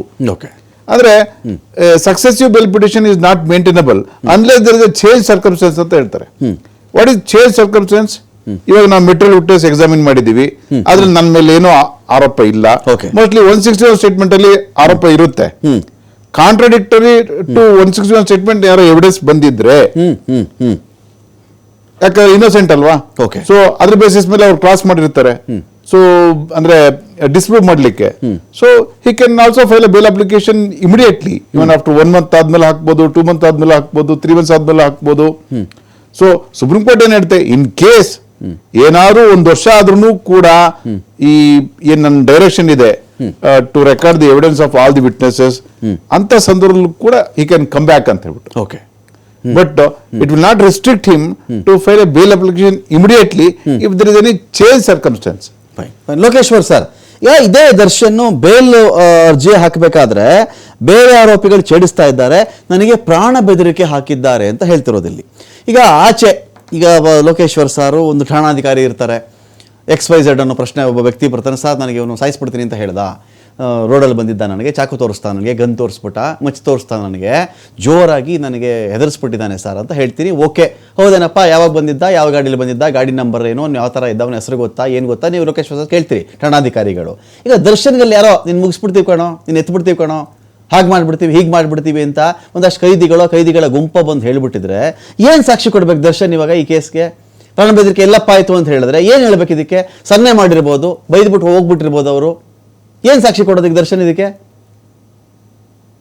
ನೀವು ಏನ್ ಕೊಡೋದು ಅದೆಲ್ಲ ಆಮೇಲೆ ಪೊಲೀಸ್ ಅವರು ತನಿಖೆಯಲ್ಲಿ ಅದ್ ನೋಡ್ತಾರೆ. ಫಸ್ಟ್ ನೀವು ಕಂಪ್ಲೇಂಟ್ ಮಾಡಿದಿರಾ ಪ್ರಶ್ನೆ, ಜೈಲ್ ಅಥಾರಿಟೀಸ್ಗೆ ಕಂಪ್ಲೇಂಟ್ ಮಾಡಿದೀರಾ ಈ ತರ ನನ್ಗೆಲ್ಲ ತೊಂದರೆ ಮಾಡ್ತಾವನೆ ಇಂಥವ್ರು? ಸರ್, ಇಡೀ ಜೈಲ್ ಅಧಿಕಾರಿಗಳು ನನಗೆ ಪ್ರತಿಕೂಲವಾಗಿದ್ದಾರೆ, ನನ್ನ ಪರವಾಗಿಲ್ಲ, ಅವರು ನನ್ನ ಮೇಲೆ ಜಿದ್ದು ಸಾಧಿಸ್ತಾ ಇದ್ದಾರೆ, ಅವರು ನನಗೆ ಹಾಸಿಗೆನೆ ಕೊಡ್ಲಿಲ್ಲ, ದಿಂಬೆ ಕೊಡ್ಲಿಲ್ಲ, ಅವರು ನನ್ನ ಫ್ಯಾಮಿಲಿ ಬಂದ್ರೆ ಮೀಟ್ ಮಾಡಕ್ಕೆ ಸರಿಯಾಗಿ ಬಿಡ್ತಿಲ್ಲ, ಇವ್ರು ನನ್ನ ಅಹವಾಲು ಕೇಳ್ತಾರ ಸ್ವಾಮಿ ಅಂತ ಕೇಳ್ಬೋದಲ್ಲ ದರ್ಶನ್? ಅದನ್ನೇ ಆಗಿದೆ. ನೀವು ಅಲ್ಲಿ ವರದಿನ ಅವ್ರ ರಿಲೇಟಿವ್ಸ್ ಭೇಟಿ ಆದಾಗ ಅವ್ರಿಗೆ ಹೇಳಿ ಅವ್ರ ಕಡೆಯಿಂದ ನಾನು ಕಂಪ್ಲೇಂಟ್ ಸಂಬಂಧಪಟ್ಟ ಅಥಾರಿಟಿ IR ಅಥಾರಿಟಿ ಇದಾರಲ್ಲ ಜೈಲ್ಗೆ ಕೊಡ್ಬೋದಲ್ಲ, ಯಾಕೆ ಕೊಡ್ಬಾರ್ದಿತ್ತು ಅವ್ರ ಮನೆಯವರು? ನಮ್ಮ ಯಜಮಾನ್ಗೆ ಎದುರಿಸ್ತಾವನಂತ ಇಂಥವ್ನು ಹಿಂಗೆಲ್ಲ ಆಗಿದೆ ಅಂತ ಪೊಲೀಸ್ ಜೈಲವರು ಆಕ್ಷನ್ ಅಂತಿಲ್ಲ, ನೀವಾರು ತಗೊಂತ ಹೋಗಿ ಕಂಪ್ಲೇಂಟ್ ಕೊಡ್ಬೋದಿತ್ತಲ್ಲ. ಆ ಅವಕಾಶ ಅವ್ರಿಗೆ ಇದೆಯಲ್ಲ, ಓಕೆ. ಇವ್ರು ಪತ್ರ ಬರೆಯಕ್ ಅವಕಾಶ ಇದೆಯಲ್ಲ, ಒಳಗಿಂದ ಪತ್ರನ ಪೋಸ್ಟ್ ಮಾಡಕ್ ಅವಕಾಶ ಇದೆಯಲ್ಲ ರಮಕ್ಕ, ಅರ್ಥ ಆಯ್ತು ಸರ್, ಅರ್ಥ ಆಯ್ತು. ಹಾ, ಯಾಕೆ ಮಾಡಿಲ್ಲ ನೀವು? ಓಕೆ. ಏನು ಮಾಡಿಲ್ಲ, ಸುಮ್ಮನೆ ಕೋರ್ಟ್ ಅಪ್ಲಿಕೇಶನ್ ನಲ್ಲಿ ತೋರ್ಸಿದ್ರೆ ಕೋರ್ಟ್ ಅದನ್ನೇ ಕೇಳೋದು, ಏನಿದೆ ಅಂತದ್ ಎವಿಡೆನ್ಸಸ್ ನಿಮ್ಗೆ ತೊಂದರೆ ಆಗಿರೋದು, ಮಾಡೋದು ಏನ್ ಮಾಡಿದೀರಾ ಎಫರ್ಟ್, ಯಾಕೆ ನೀವು ಲೋಕಲ್ ಅಥಾರಿಟೀಸ್ ನ ಅಪ್ರೋಚ್ ಮಾಡಿಲ್ಲ, ಯಾಕೆ ಆಕ್ಷನ್ ಅವ್ರು ತಗೊಂಡಿಲ್ಲ, ಅದೆಲ್ಲ ಆ ಪ್ರಶ್ನೆ ಇದೆ ಅಲ್ಲಿ ಚರ್ಚೆಯಲ್ಲಿ. ಅದಕ್ಕೆ ಕೋರ್ಟ್ ನಂಬಿರೋದಿಲ್ಲ. ಆಮೇಲೆ ತಲ್ದಿಂಬು ಅದ್ರದ್ದೆಲ್ಲ ಆಲ್ರೆಡಿ ಡಿಸೈಡ್ ಆಗಿದೆ, ಮ್ಯಾನ್ಯಲ್ ಅಲ್ಲಿ ಏನೈತೆ ಅದು ಕೊಡ್ತಾರೆ, ಮ್ಯಾನ್ಯಲ್ ಅಲ್ಲಿ ಇಲ್ಲ ತಲ್ದಿಂಬು ಕೊಡೋದು ಅಲ್ಲಿ, ಹಾಸಿಗೆ ಕೊಡೋದು ಅಲ್ಲಿ, ಮತ್ತೆ ಅದನ್ನೇ ನೀವು ಕೇಳಿದ್ರೆ ಕೋರ್ಟ್ ಏನ್ ಮಾಡುತ್ತೆ? ಓಕೆ. ಇದು ಅದನ್ನ ಹೇಳಿದ್ ನಾನು, ಈ ಸಿಲ್ಲಿ ರೀಸನ್ಸ್ ಗಳು ಅದ್ ಯಾರು ಗೈಡ್ ಮಾಡ್ತಾ ಇದಾರೋ ಗೊತ್ತಿಲ್ಲ. ಸ್ವಲ್ಪ ತಾಳ್ಮೆ ಆಗಿ ಅವರು ಅಲ್ಲಿ ಎಲ್ಲಾರನ್ನು ಸರಿದೂಗಿಸ್ಕೊಂಡು ಸಾಲ್ವ್ ಮಾಡ್ಕೊಳೋದ್ ಬಿಟ್ಟು ಇದನ್ನ ಸುಮ್ನೆ ಜನಗಳಲ್ಲಿ ನಂಬಿಕೆ ಬರ್ದಂಗೆ ಈಗ ಆಗಿದೆ. ಕೋರ್ಟ್ಗಂತೂ ಹೋಗ್ಬಿಟ್ಟಿದೆ ನಂಬಿಕೆ. ಓಕೆ. ಇವ್ ಯಾರು ಸೀರಿಯಸ್ ಆಗಿ ತಗೊಂತಾ ಇಲ್ಲ ಈಗ. Fine fine. ನಾನು ದಿಲೀಪ್ ಅವರಲ್ಲಿ ಕೇಳ್ತೀನಿ, ದಿಲೀಪ್ ಸರ್ ಕೇಳ್ತೀನಿ. ದಿಲೀಪ್ ಸರ್, ಈಗ ತೋಳ ಮತ್ತು ತೋಳ ಕತೆ ಆಗ್ಬಿಟ್ಟಿದೆಯಾ ಇದು ಅಂತ? ಈಗ ನೀವು ಅದು ಲೋಕೇಶ್ವರ್ ಸರ್ ಅದನ್ನು ಅಬ್ಸರ್ವ್ ಮಾಡಿದ್ದಾರೆ. ಇದು ಸಿಲ್ಲಿ, ಈ ಥರದ್ದು ಯಾರು ಗೈಡ್ ಮಾಡ್ತಾರೋ ಗೊತ್ತಿಲ್ಲ, ನನಗೆ ಗೊತ್ತಿಲ್ಲ. ಈಗ ದರ್ಶನ್ ಈ ಥರದಲ್ಲಿ ಅರ್ಜಿ ಹಾಕಪ್ಪ ಅಂತ ಯಾರು ಹೇಳಿದ್ರು, ಏನು ಕತೆ ನಮ್ಗೆ ಗೊತ್ತಿಲ್ಲ ಇಲ್ಲಿ. ಬಟ್ ಮೇಲ್ನೋಟಕ್ಕೆ ಇದೇ ಊಟ, ಇದೇ ತಲೆದಿಂಬು, ಇದೇ ಹಾಸಿಗೆ ಅಂತ ಹೇಳಿ ನೀವು ಇರೋಬ್ಬರು ಎಲ್ಲ ಕೋರ್ಟ್ಗಳಿಗೂ ಅರ್ಜಿ ಹಾಕೊಳ್ತಾ ಹೋಗ್ತಾ ಇದ್ರೆ ಬರ್ತಾ ಬರ್ತಾ ಅರ್ಜಿಯ ತೂಕ ಕಡಿಮೆ ಆಗಿಬಿಡುತ್ತಾ? ಇದು ಒಂದು ಕಾರಣ ಇದೆಯಾ ದರ್ಶನ್ರನ್ನ ಈ ರೀತಿ ಟ್ರೀಟ್ ಮಾಡ್ತಿರೋದಕ್ಕೆ? ಇಲ್ಲ, ಅರ್ಜಿ ಇವಾಗ ನಾರ್ಮಲಿ ನೀವು ಯಾವ್ದೋ ಒಂದು ಇನ್ಸ್ಟಿಟ್ಯೂಷನ್ ಅಥವಾ ಒಬ್ಬ ವ್ಯಕ್ತಿ ಮೇಲೆ ಆಪಾದನೆ ಮಾಡಿದಾಗ ಓಕೆ, ಸೊ ಎನ್ಮಿಟಿ ಬೆಳೆಯುತ್ತೆ ಹೊರತು ಅದರಿಂದ ಏನ್ ಬೆಳೆಯಲ್ಲ. ನೀವು ಫಾರ್ ಎಕ್ಸಾಂಪಲ್ ಇವಾಗ ಜೈಲ್ ಅಥಾರಿಟಿ ಮೇಲೆ ಸಿಕ್ಕಾಪಟ್ಟೆ ಅಲಿಗೇಷನ್ ಮಾಡಿದ್ರು. ಓಕೆ, ಏನಪ್ಪ ಇಷ್ಟೊಂದು ಅಲಿಗೇಷನ್ ಮಾಡಿದ್ದಾನೆ, ಇಲ್ಲಾಂದ್ರೆ ಒಂದು ಬೆಡ್ಡಾರ ಕೊಡ್ತಿದ್ದೆ, ಒಂದು ತಲ್ದಿಮಾರ ಕೊಡ್ತಿದ್ದೆ ಅನ್ನೋ ಅಫಿಷಿಯಲ್ನು ಇವಾಗ ಅದನ್ನು ಕಳ್ಕೊಂಡ ಅಂತ ಹೇಳಿ. ಓಕೆ. ಸೊ ಇದು ಒಂದು ಭಾಗ. ಸೊ ಒಂದ್ಸಲ ಏನಾರ ಅಥಾರಿಟಿ ಅಥವಾ ಪೊಲೀಸ್ ಅವರಾಗ್ಲಿ ಬೇರೆ ಒಬ್ಬ ವ್ಯಕ್ತಿಗೆ ನಾನು ತೊಂದರೆ ಕೊಡ್ಬೇಕು ಅಂತ ಇದ್ರೆ ಹೆಂಗ್ ಬೇಕಾದ್ರೂ ತೊಂದರೆ ಕೊಡ್ಬೋದು. ಇವಾಗ ನೋಡಿ, ನಾವು ಥೆಫ್ಟ್ ಕೇಸಲ್ಲಿ ಪೊಲೀಸ್ ಅವರು ಪ್ರೊಡ್ಯೂಸ್ ಮಾಡ್ತಾರೆ ಕೋರ್ಟ್ ಮುಂದೆ, ಸಾಹೇಬ್ರು ಕೇಳ್ತಾರೆ ಏನಪ್ಪ ಪೊಲೀಸರು ತೊಂದರೆ ಕೊಟ್ರ ಅಂತ, ಅವ್ನು ಇಲ್ಲ ಅಂತಾನೆ ಹೇಳೋದು. ಹೇಳೋದ್ರಿಂದ ನೀವು ಇಮ್ಯಾಜಿನ್ ಮಾಡ್ಬೋದು ಅವನಿಗೆ ಏನ್ ಟ್ರೀಟ್ಮೆಂಟ್ ಆಗಿದೆಯಾ ಇಲ್ವಾ ಅಂತ ಹೇಳ್ಬಿಟ್ಟು ಸಾಮಾನ್ಯವಾಗಿ. ಹೌದು. ಸೊ ಇವಾಗ ಈ ತರ ಅಲಿಗೇಷನ್ ಮಾಡಿದಾಗ ನಿಜವಾಗ್ಲೂ ಹರಾಸ್ಮೆಂಟ್ ಮಾಡಿದ್ರು ಕೂಡ ಸೊ ಅವ್ರು ಹೇಳ್ತಾ ಇದ್ರೆ ಇವಾಗ ಕೋರ್ಟಿಗೆ ನಂಬಿಕೆ ಬರಲ್ಲ. So I don't say that the police are also innocent ಅಥವಾ ಅವರಿಗೆ ಆತರ ಮಾಡ್ತಾ ಇಲ್ಲ ಅಂತ ಹೇಳ್ಬಿಟ್ಟು. If they really target they can also do indirectly directly they can ಹರಾಸ್. But ಇದರಲ್ಲಿ ಅವ್ರು ಹೆಂಗಿರ್ತಾರೆ ಅನ್ನೋದು ಅದ್ರ ಕೂಡ ಮೇಲೆ ಹೋಗುತ್ತೆ. ಸೊ ಸಿಮಿಲರ್ಲಿ ಇನ್ ವೇರಿಯಸ್ ಹಲವಾರು ಪ್ರಕರಣ ಹೇಳ್ತೀನಿ. ಓಕೆ, ಉಗ್ರಲ್ಲಿ ಹೋಗೋದಕ್ಕೆ ಕೊಡ್ಲಿ ತಗೊಂಡ್ರು ಅನ್ನೋ ಕತೆ ಆಗ್ಬಿಡ್ತಾ ಇದು ಅಂತ. ಹಾಗೆ ಇವಾಗ ಉಗ್ರಲ್ಲಿ ಹೋಗೋ ಕೆಲಸಗಳಿಗೆ ಹೌದು, ಅಥವಾ ಸುಮ್ನೆ ಇದ್ದಿದ್ರೆ ಎಲ್ಲರೂ ಸಿಗ್ತಾ ಇತ್ತೇನೋ ಅಥವಾ ಏನೋ ಹೊರಗಡೆ ಬರ್ತಾ ಇರ್ಲಿಲ್ವೇನೋ. ಸೊ ಅನ್ನೋ, ಯಾಕಂದ್ರೆ ನೀವು ಇತ್ತೀಚೆಗೆ ಸುಮಾರು ಬಂತು ಅಂದ್ರೆ ಜೈಲಲ್ಲಿ ಯಾವ ರೀತಿ ಜನಗಳು ಮೊಬೈಲ್ ಯೂಸ್ ಮಾಡ್ತಿದ್ದಾರೆ ಅಥವಾ ಯಾವ ರೀತಿ ಎಂಜಾಯ್ ಮಾಡ್ತಿದ್ದಾರೆ. ಲೋಕೇಶ್ವರ್ ಸರ್ ಹಿಂದೆ ಡಿಸ್ಕಸ್ ಮಾಡ್ಬೇಕಾದ್ರೆ ಇದೇ ತರದ್ದು ಒಂದು ಮಾತು ಹೇಳಿದ್ರು ದಿಲೀಪ್ ಸರ್. ಏನಂದ್ರೆ ಒಳಗಡೆ ಇದ್ದಾಗ್ಲೂ ಚೂರು ಲೋ ಪ್ರೊಫೈಲ್, ಈ ತೀರಾ ವಿಡಿಯೋ ಕಾಲ್ವರೆಗೂ ಹೋಗಿದ್ದು ವಿಚಾರಗಳು, ತೀರಾ ಕಾಫಿ ಕುಡಿಯೋದು, ಜಾಲಿ ಎಂದಾಗ ಆಚೆಗಡೆ ಬರೋ ಪಿಕ್ಚರ್ ಇದೆಯಲ್ಲ, ದುಡ್ಡಿದ್ರೆ ಏನ್ ಬೇಕಾದ್ರೂ ಆಗತ್ತೆ ರೀ, ಸ್ಟಾರ್ಗಳು ಚೆನ್ನಾಗಿ ನೋಡ್ಕೋತಾರೆ, ಬಡವ್ರಿಗಾದ್ರೆ ಹಿಂಗೆ ಮಾಡ್ತಾರೆ ಅಂತ ಒಂದು ನರೇಷನ್ನು. ಸರಿ, ಬೇಗ ತಗೊಂಡು ಆಚೆ ಬಂದ್ಮೇಲೆ ಶೂಟಿಂಗು ಇನ್ನೊಂದು ಮತ್ತೊಂದು ಒಂಥರ ಮೋಜಿನ ಜೀವನದ ರೀತಿಯಲ್ಲಿ ಶೂಟಿಂಗು ನಾನು ಮೋಜಿನ ಜೀವನ ಅಂತ ಹೇಳಲ್ಲ ನೋಡಿ. ಆಚೆ ಊಟ ಮಾಡಿದ್ದು ಅಂದ್ರೆ ಇಲ್ಲ ಒಬ್ಬ ನಿರ್ಮಾಪಕ ಒಂದು 5-6 ಕೋಟಿನ 10 ಕೋಟಿನ 20 ಕೋಟಿನ ಇಂಥ ನಾಯಕ ನಟನಿಗೆ ಇನ್ವೆಸ್ಟ್ಮೆಂಟ್ ಮಾಡಿಬಿಟ್ಟು ಒಬ್ಬ ನಾಯಕ ನಟ ಒಬ್ಬ ಜೈಲಲ್ಲಿ ಇದ್ರೆ ಅವನ ಕತೆ ಏನಾಗಬೇಕು? ನಮ್ಮ ಎಷ್ಟೋ ಜನ ನಿರ್ಮಾಪಕರು ಆತ್ಮಹತ್ಯೆ ಮಾಡ್ಕೊಂಡಿದ್ದಾರೆ ಕನ್ನಡ ಇಂಡಸ್ಟ್ರಿಲಿ. ಸೊ ಅವ್ರ ಜೀವನಕ್ಕೆ ಯಾರು ಕೊಡ್ತಾರೆ, ಯಾರು ಏನ್ ಮಾಡ್ತಾರೆ, ನಾವು ಅದನ್ನು ಕೂಡ ನೋಡ್ಬೇಕಲ್ವಾ. ಸೊ ಅವನ ಪರ್ಸನಲ್ ಕೆರಿಯರ್ ಬಿಟ್ಬಿಡಿ, ದರ್ಶನ್ ಅವರ ಪರ್ಸನಲ್ ಕೆರಿಯರ್ ಬಿಟ್ಬಿಡಿ, ಆದ್ರೆ ಅವ್ರನ್ನ ನಂಬ್ಕೊಂಡಿರ್ತಕ್ಕಂತಹ ಜನಗಳು ಇಂಡಸ್ಟ್ರಿ ಇನ್ವೆಸ್ಟ್ಮೆಂಟ್ ಮಾಡಿರೋ, ಯಾಕಂದ್ರೆ ಒಂದೊಂದು ಫಿಲ್ಮಿಗೆ 1 ವರ್ಷ ಮೊದಲೇ ಅಡ್ವಾನ್ಸ್ ಕೊಟ್ಟಿರ್ತಾರೆ. ಸೊ ಸ್ಟೋರಿ ಹೇಳಿರ್ತಾರೆ, ಅದಕ್ಕೆ ಡೈರೆಕ್ಟರ್, ಕೊರಿಯೋಗ್ರಾಫರ್, ಕ್ಯಾಮ್ರಾಮನ್ ಎಲ್ಲ ಕೂಡ ಸೆಟ್ ಆಗಿರುತ್ತೆ, ಇವ್ರ ಲೊಕೇಶನ್ ಕೂಡ ಸೆಟ್ ಆಗಿರುತ್ತೆ. ಅಂತ ಸಂದರ್ಭದಲ್ಲಿ ಒಬ್ಬ ವ್ಯಕ್ತಿ ಒಳಗಡೆ ಇದ್ರೆ ಲಾಭನ, ಆ ವ್ಯಕ್ತಿ ಹೊರಗಡೆ ಬಂದ್ರೆ ಅದರಿಂದ ಎಷ್ಟು ಜನಕ್ಕೆ ಒಳ್ಳೇದಾಗತ್ತೆ ಅನ್ನೋದು ಕೂಡ ಯೋಚನೆ ಮಾಡಬೇಕು. ಸೊ ಈ ಅವ್ರದ್ದು ನಿನ್ನ ಪರ್ಸನಲ್ ಲೈಫ್ ಇಂಪಾರ್ಟೆಂಟ್ ಅನ್ನೋದು ಮುಖ್ಯ ಅನ್ನೋದಕ್ಕಿಂತ ಅವ್ರನ್ನ ಎಷ್ಟು ಜನ ಡಿಪೆಂಡೆಂಟ್ ಆಗಿದ್ದಾರೆ ಇಂಡಸ್ಟ್ರಿಯಲ್ಲಿ ಅದನ್ನ ಸಂಜಯ್ ದತ್ ಕೇಸ್ಗಳಲ್ಲಿ ಹೇಳ್ತಾ ಇದ್ವಿ, ಹೈಲೈಟ್ ಮಾಡೋದ್ರಲ್ಲಿ ವಿಫಲ ಆಗಿದ್ದಾರೆ ಅಂತ ಹೇಳ್ಬಿಟ್ಟು ನನಗೇನೋ ಅನ್ಸಿಕೆ. ಲೋಕೇಶ್ವರ್ ಸರ್, ಈಗ ರೀಸನ್ ಕೊಡಬೇಕಾದ್ರೆ ಇದು ಸುಳ್ಳು ಅಂತ ಕೊಡಬೇಕು ಅಂತಲ್ಲ, ಕೋರ್ಟ್ ದಿಕ್ತಪ್ಪಿಸ್ಬೇಕು ಅಂತಲ್ಲ. ಸಂಜಯ್ ದತ್ ಕೇಸು ನೋಡಿದ್ದೀವಿ ನಾವು, ಸಲ್ಮಾನ್ ಖಾನ್ ಕೇಸ್ ಕೂಡ ನಾವು, ಕೃಷ್ಣ ಮೃಗ ವಿಚಾರಕ್ಕೆ ಸಂಬಂಧಪಟ್ಟಂತ ಆ ಕೇಸು ನೋಡಿದ್ದೀವಿ ನಾವು, ಆ ಹಿಟ್ ಆ್ಯಂಡ್ ರನ್ ಕೇಸ್ಗಳನ್ನು ನಾವು ಅಬ್ಸರ್ವ್ ಮಾಡಿದ್ದೀವಿ. ಸಂಜಯ್ ದತ್ ಟೆರರಿಸ್ಟ್ ಕೇಸ್ಗಳದು, AK-47 ಅದು ಇದು ಮನೇಲಿ ಇಟ್ಕೊಂಡಿದ್ದ, ಮುಂಬೈಯಿಂದ ಇಷ್ಟು ಜನ ಸಹಾಯಕ್ಕೆ ಸರಣಿ ಸ್ಫೋಟಗಳಾಕೆ ಈ ಮನುಷ್ಯ ಪರೋಕ್ಷ ನೆರವಾಗಿದ್ದಾನೆ, ಇದೆಲ್ಲ ಬಂತಲ್ಲ ಸರ್. ಬಟ್ ಸಂಜಯ್ ದತ್ ಕೂಡ ಅನೇಕ ಬಾರಿ ಕೋರ್ಟ್ಗೆ ಮನವಿ ಮಾಡಿಕೊಂಡಾಗ ಒಂದು ಕಡೆ ಪೆರೋಲ್ ಕೂಡ ಸಿಕ್ಕಿದೆ. ಆಮೇಲೆ ಆಗ ಕೊಟ್ಟಂಥ ರೀಸನ್ಸ್ ನಾವು ಚೆಕ್ ಮಾಡಿಕೊಂಡಾಗ ಇಷ್ಟು ಸಿನಿಮಾಗಳಿದೆ ಈ ಮನುಷ್ಯಂದು, ಇಷ್ಟು ಕೋಟಿ ಹಣ ಹೂಡಿಕೆ ಆಗಿದೆ, ಇಷ್ಟು ಮಂದಿ ಅವಲಂಬಿತರಿದ್ದಾರೆ ಇವ್ರಗಳ ಮೇಲೆ, ಹಾಗಾಗಿ ಒಂದು ತಾವು ಕರುಣೆ ತೋರಿಸ್ಬೇಕು ಅಂತೆಲ್ಲ ಬಂದಾಗ ಕೋರ್ಟ್ ಅದನ್ನು ಮಾನ್ಯ ಮಾಡಿರೋದು ನೋಡಿದ್ದೀವಿ ಸರ್, ನಾವು ಮಾನ್ಯ ಮಾಡೋದು ನೋಡಿದ್ದೀವಿ. ಬಟ್ ಇಲ್ಲಿ ನೋಡಿ, ಪೆರೋಲ್ ರೀಸನ್ಸ್ ಬೇರೆ, ಅದು ಕನ್ವಿಕ್ಷನ್ ಆಗಿರೋ ಪ್ರಿಸನರ್ಸ್ ಕೊಡೋದಲ್ಲ, ಅಂಡರ್ ಟ್ರಯಲ್ ಅದೆಲ್ಲ ಬರೋದಿಲ್ಲ.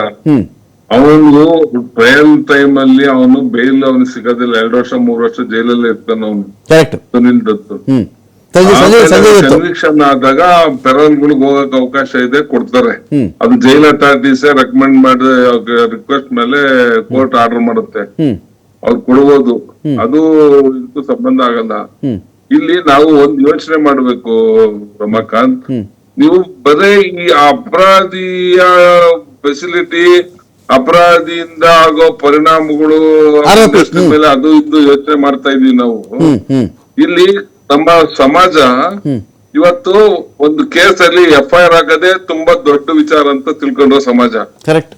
ಅದ್ರಲ್ಲಿ ಅರೆಸ್ಟ್ ಮಾಡದೆ ದೊಡ್ಡ ವಿಚಾರ ಅಂತ ತಿಳ್ಕೊಂಡ್ರು ಸಮಾಜ. ಆ ಅರೆಸ್ಟ್ ಆದ ವ್ಯಕ್ತಿ ಎಷ್ಟ್ ದಿವಸ ಫಸ್ಟ್ ಅಲ್ಲಿ ಜೈಲಲ್ಲಿ ಇರ್ತಾರಲ್ಲ, ಅದೇ ಅವ್ರಿಗೆ ನ್ಯಾಯ. 10 ವರ್ಷಕ್ಕೆ ಸಜಾ ಆಗುತ್ತೆ, ಮಾಡಿಡುತ್ತೆ, ಅದೆಲ್ಲ ಅವ್ರಿಗೆ ನಂಬಿಕೆ ಇಲ್ಲ ಜನಕ್ಕೀಗ. ಈಗ ನೀವು ಬಿಗಿನಿಂಗ್ ಅಲ್ಲಿ ಎಷ್ಟು ವರ್ಷ ಎಷ್ಟು ತಿಂಗಳು ಜೈಲಲ್ಲಿ ಇರ್ತಿರ್ತಿರಲ್ಲ, ಅದೇ ಅವ್ರಿಗೆ ಸಮಾಧಾನ ಕೊಡೋದು. ಇವತ್ತಿನ ಪರಿಸ್ಥಿತಿ ಅದೇ ಇರೋದು. ನಮ್ಮ ಜುಡಿಷಿಯರಿ ಸಿಸ್ಟಮ್ ಮೇಲೆ, ಜನಕ್ಕೆ ಪೊಲೀಸ್ ಸಿಸ್ಟಮ್ ಮೇಲೆ ಯೋಚನೆ ಮಾಡೋದು ಅಷ್ಟಕ್ಕೇನೆ. ಮುಂದೆ ಯಾವತ್ತೋ 10 ವರ್ಷ ಸಜಾ ಅದೆಲ್ಲ ಅವ್ರಿಗೆ ಬೇಕಿಲ್ಲ. ಅವ್ರಿಗೆ ಈ ಆಗಿರೋ ನೋವಿಗೆ ಇವಾಗ ಅವ್ನಿಗೆ ಏನ್ ಪನಿಷ್ಮೆಂಟ್ ಆಗುತ್ತೆ ಅನ್ನೋದೇ ಮುಖ್ಯ ಆಗುತ್ತೆ. ಕೋರ್ಟ್ ಅದನ್ನ ಯೋಚನೆ ಮಾಡುತ್ತೆ. ನಾವ್ ಈಗ ಅವ್ನಿಗೆ ಹೇಳಿದ ತಕ್ಷಣ ಏನೋ ಕಾರಣ ಕೊಟ್ಟಕ್ಕೆಲ್ಲ ಬೇಲ್ ಕೊಟ್ಬಿಟ್ರೆ ನಮ್ ಮೇಲೆ ಹೆಂಗ್ ನಂಬಿಕೆ ಬರುತ್ತೆ ಸಮಾಜಕ್ಕೆ ಅಂತ. ಅವ್ರ ಇಂಡಸ್ಟ್ರಿ ಹಾಳಾಗುತ್ತೆ, ಮತ್ತೊಂದಾಗುತ್ತೆ. That is not matter for the court. ಇವ್ನಿಗೆಲ್ಲ ಕೊಟ್ಟಿದ್ದವ್ರು ಮಾಡೋಂಥದ್ದು ಏನಿತ್ತು ಅಂತ ಯೋಚನೆ ಮಾಡ್ಬೇಕಂತ ಹೇಳ್ತಾರೆ. ಇವನ್ಗೆ ಇಷ್ಟು ಡಿಪೆಂಡೆನ್ಸ್ ಇದ್ದಾರೆ, ನಾನು ಗೌರವವಾಗಿ ಬದುಕ್ಬೇಕು ಅನ್ನೋದು ಬೇರೆ ಹೀರೋಗಳಿಲ್ವಾ? ಇವ್ರಿಗಿಂತ ಫೇಮಸ್ ಹೀರೋಗಳಿಲ್ವಾ? ಅವರೆಲ್ಲ ಇಲ್ವಾ? ಇವರೇ ಮಾಡೋದೇನಿತ್ತು? ಮಾಡ್ಕೊಂಡ ಅಹಂಕಾರದ ವರ್ತನೆಯಿಂದ ಆಗಿರೋದು ಅನುಭವಿಸುವಂತಾರೆ. ಅದಕ್ಕೋಸ್ಕರ ಇಂಡಸ್ಟ್ರಿ ತೊಂದರೆ ಆಗ್ತಾ ಇದೆ, ಇನ್ಯಾರ್ದು ಹೊಟ್ಟೆ ಅದೆಲ್ಲ ಇಲ್ಲ. ಈಗ ಪುನೀತ್ ರಾಜ್ಕುಮಾರ್ ದಡ್ಡ ಅಂತ ಪಾಪ ತೀರ್ಕೊಂಡ್ಬಿಟ್ರು, ಇಂಡಸ್ಟ್ರಿ ನಿಂತೋಯ್ತಾ? ಸ್ವಲ್ಪ ದಿವಸ ಬಿಲ್ಡಪ್ ಆಯ್ತು, ಆಮೇಲೆ ರನ್ ಆಯ್ತು. ಸೇಮ್ ಥಿಂಗ್ ಇಲ್ಲೂ ದರ್ಶನ್ ಹೋದ್ರೆ ಉದ್ಧಾರ ಆಗುತ್ತೆ ಅಂತ ಏನಿಲ್ಲ. ದರ್ಶನ್ ಹೋಗ್ತಿದ್ರು ಆಗುತ್ತೆ, ಅದ್ರ ಪಡೆ ಇಂಡಸ್ಟ್ರಿ ಯಾರ್ಮೇಲೆ ಅನಿವಾರ್ಯ ಇಲ್ಲ. ಅದೆಲ್ಲ it is not A pattern. Court ಅದೆಲ್ಲ ನೋಡಕ್ಕೆ ಚರ್ಚೆ ಮಾಡಕ್ ಹೋಗೋದಿಲ್ಲ.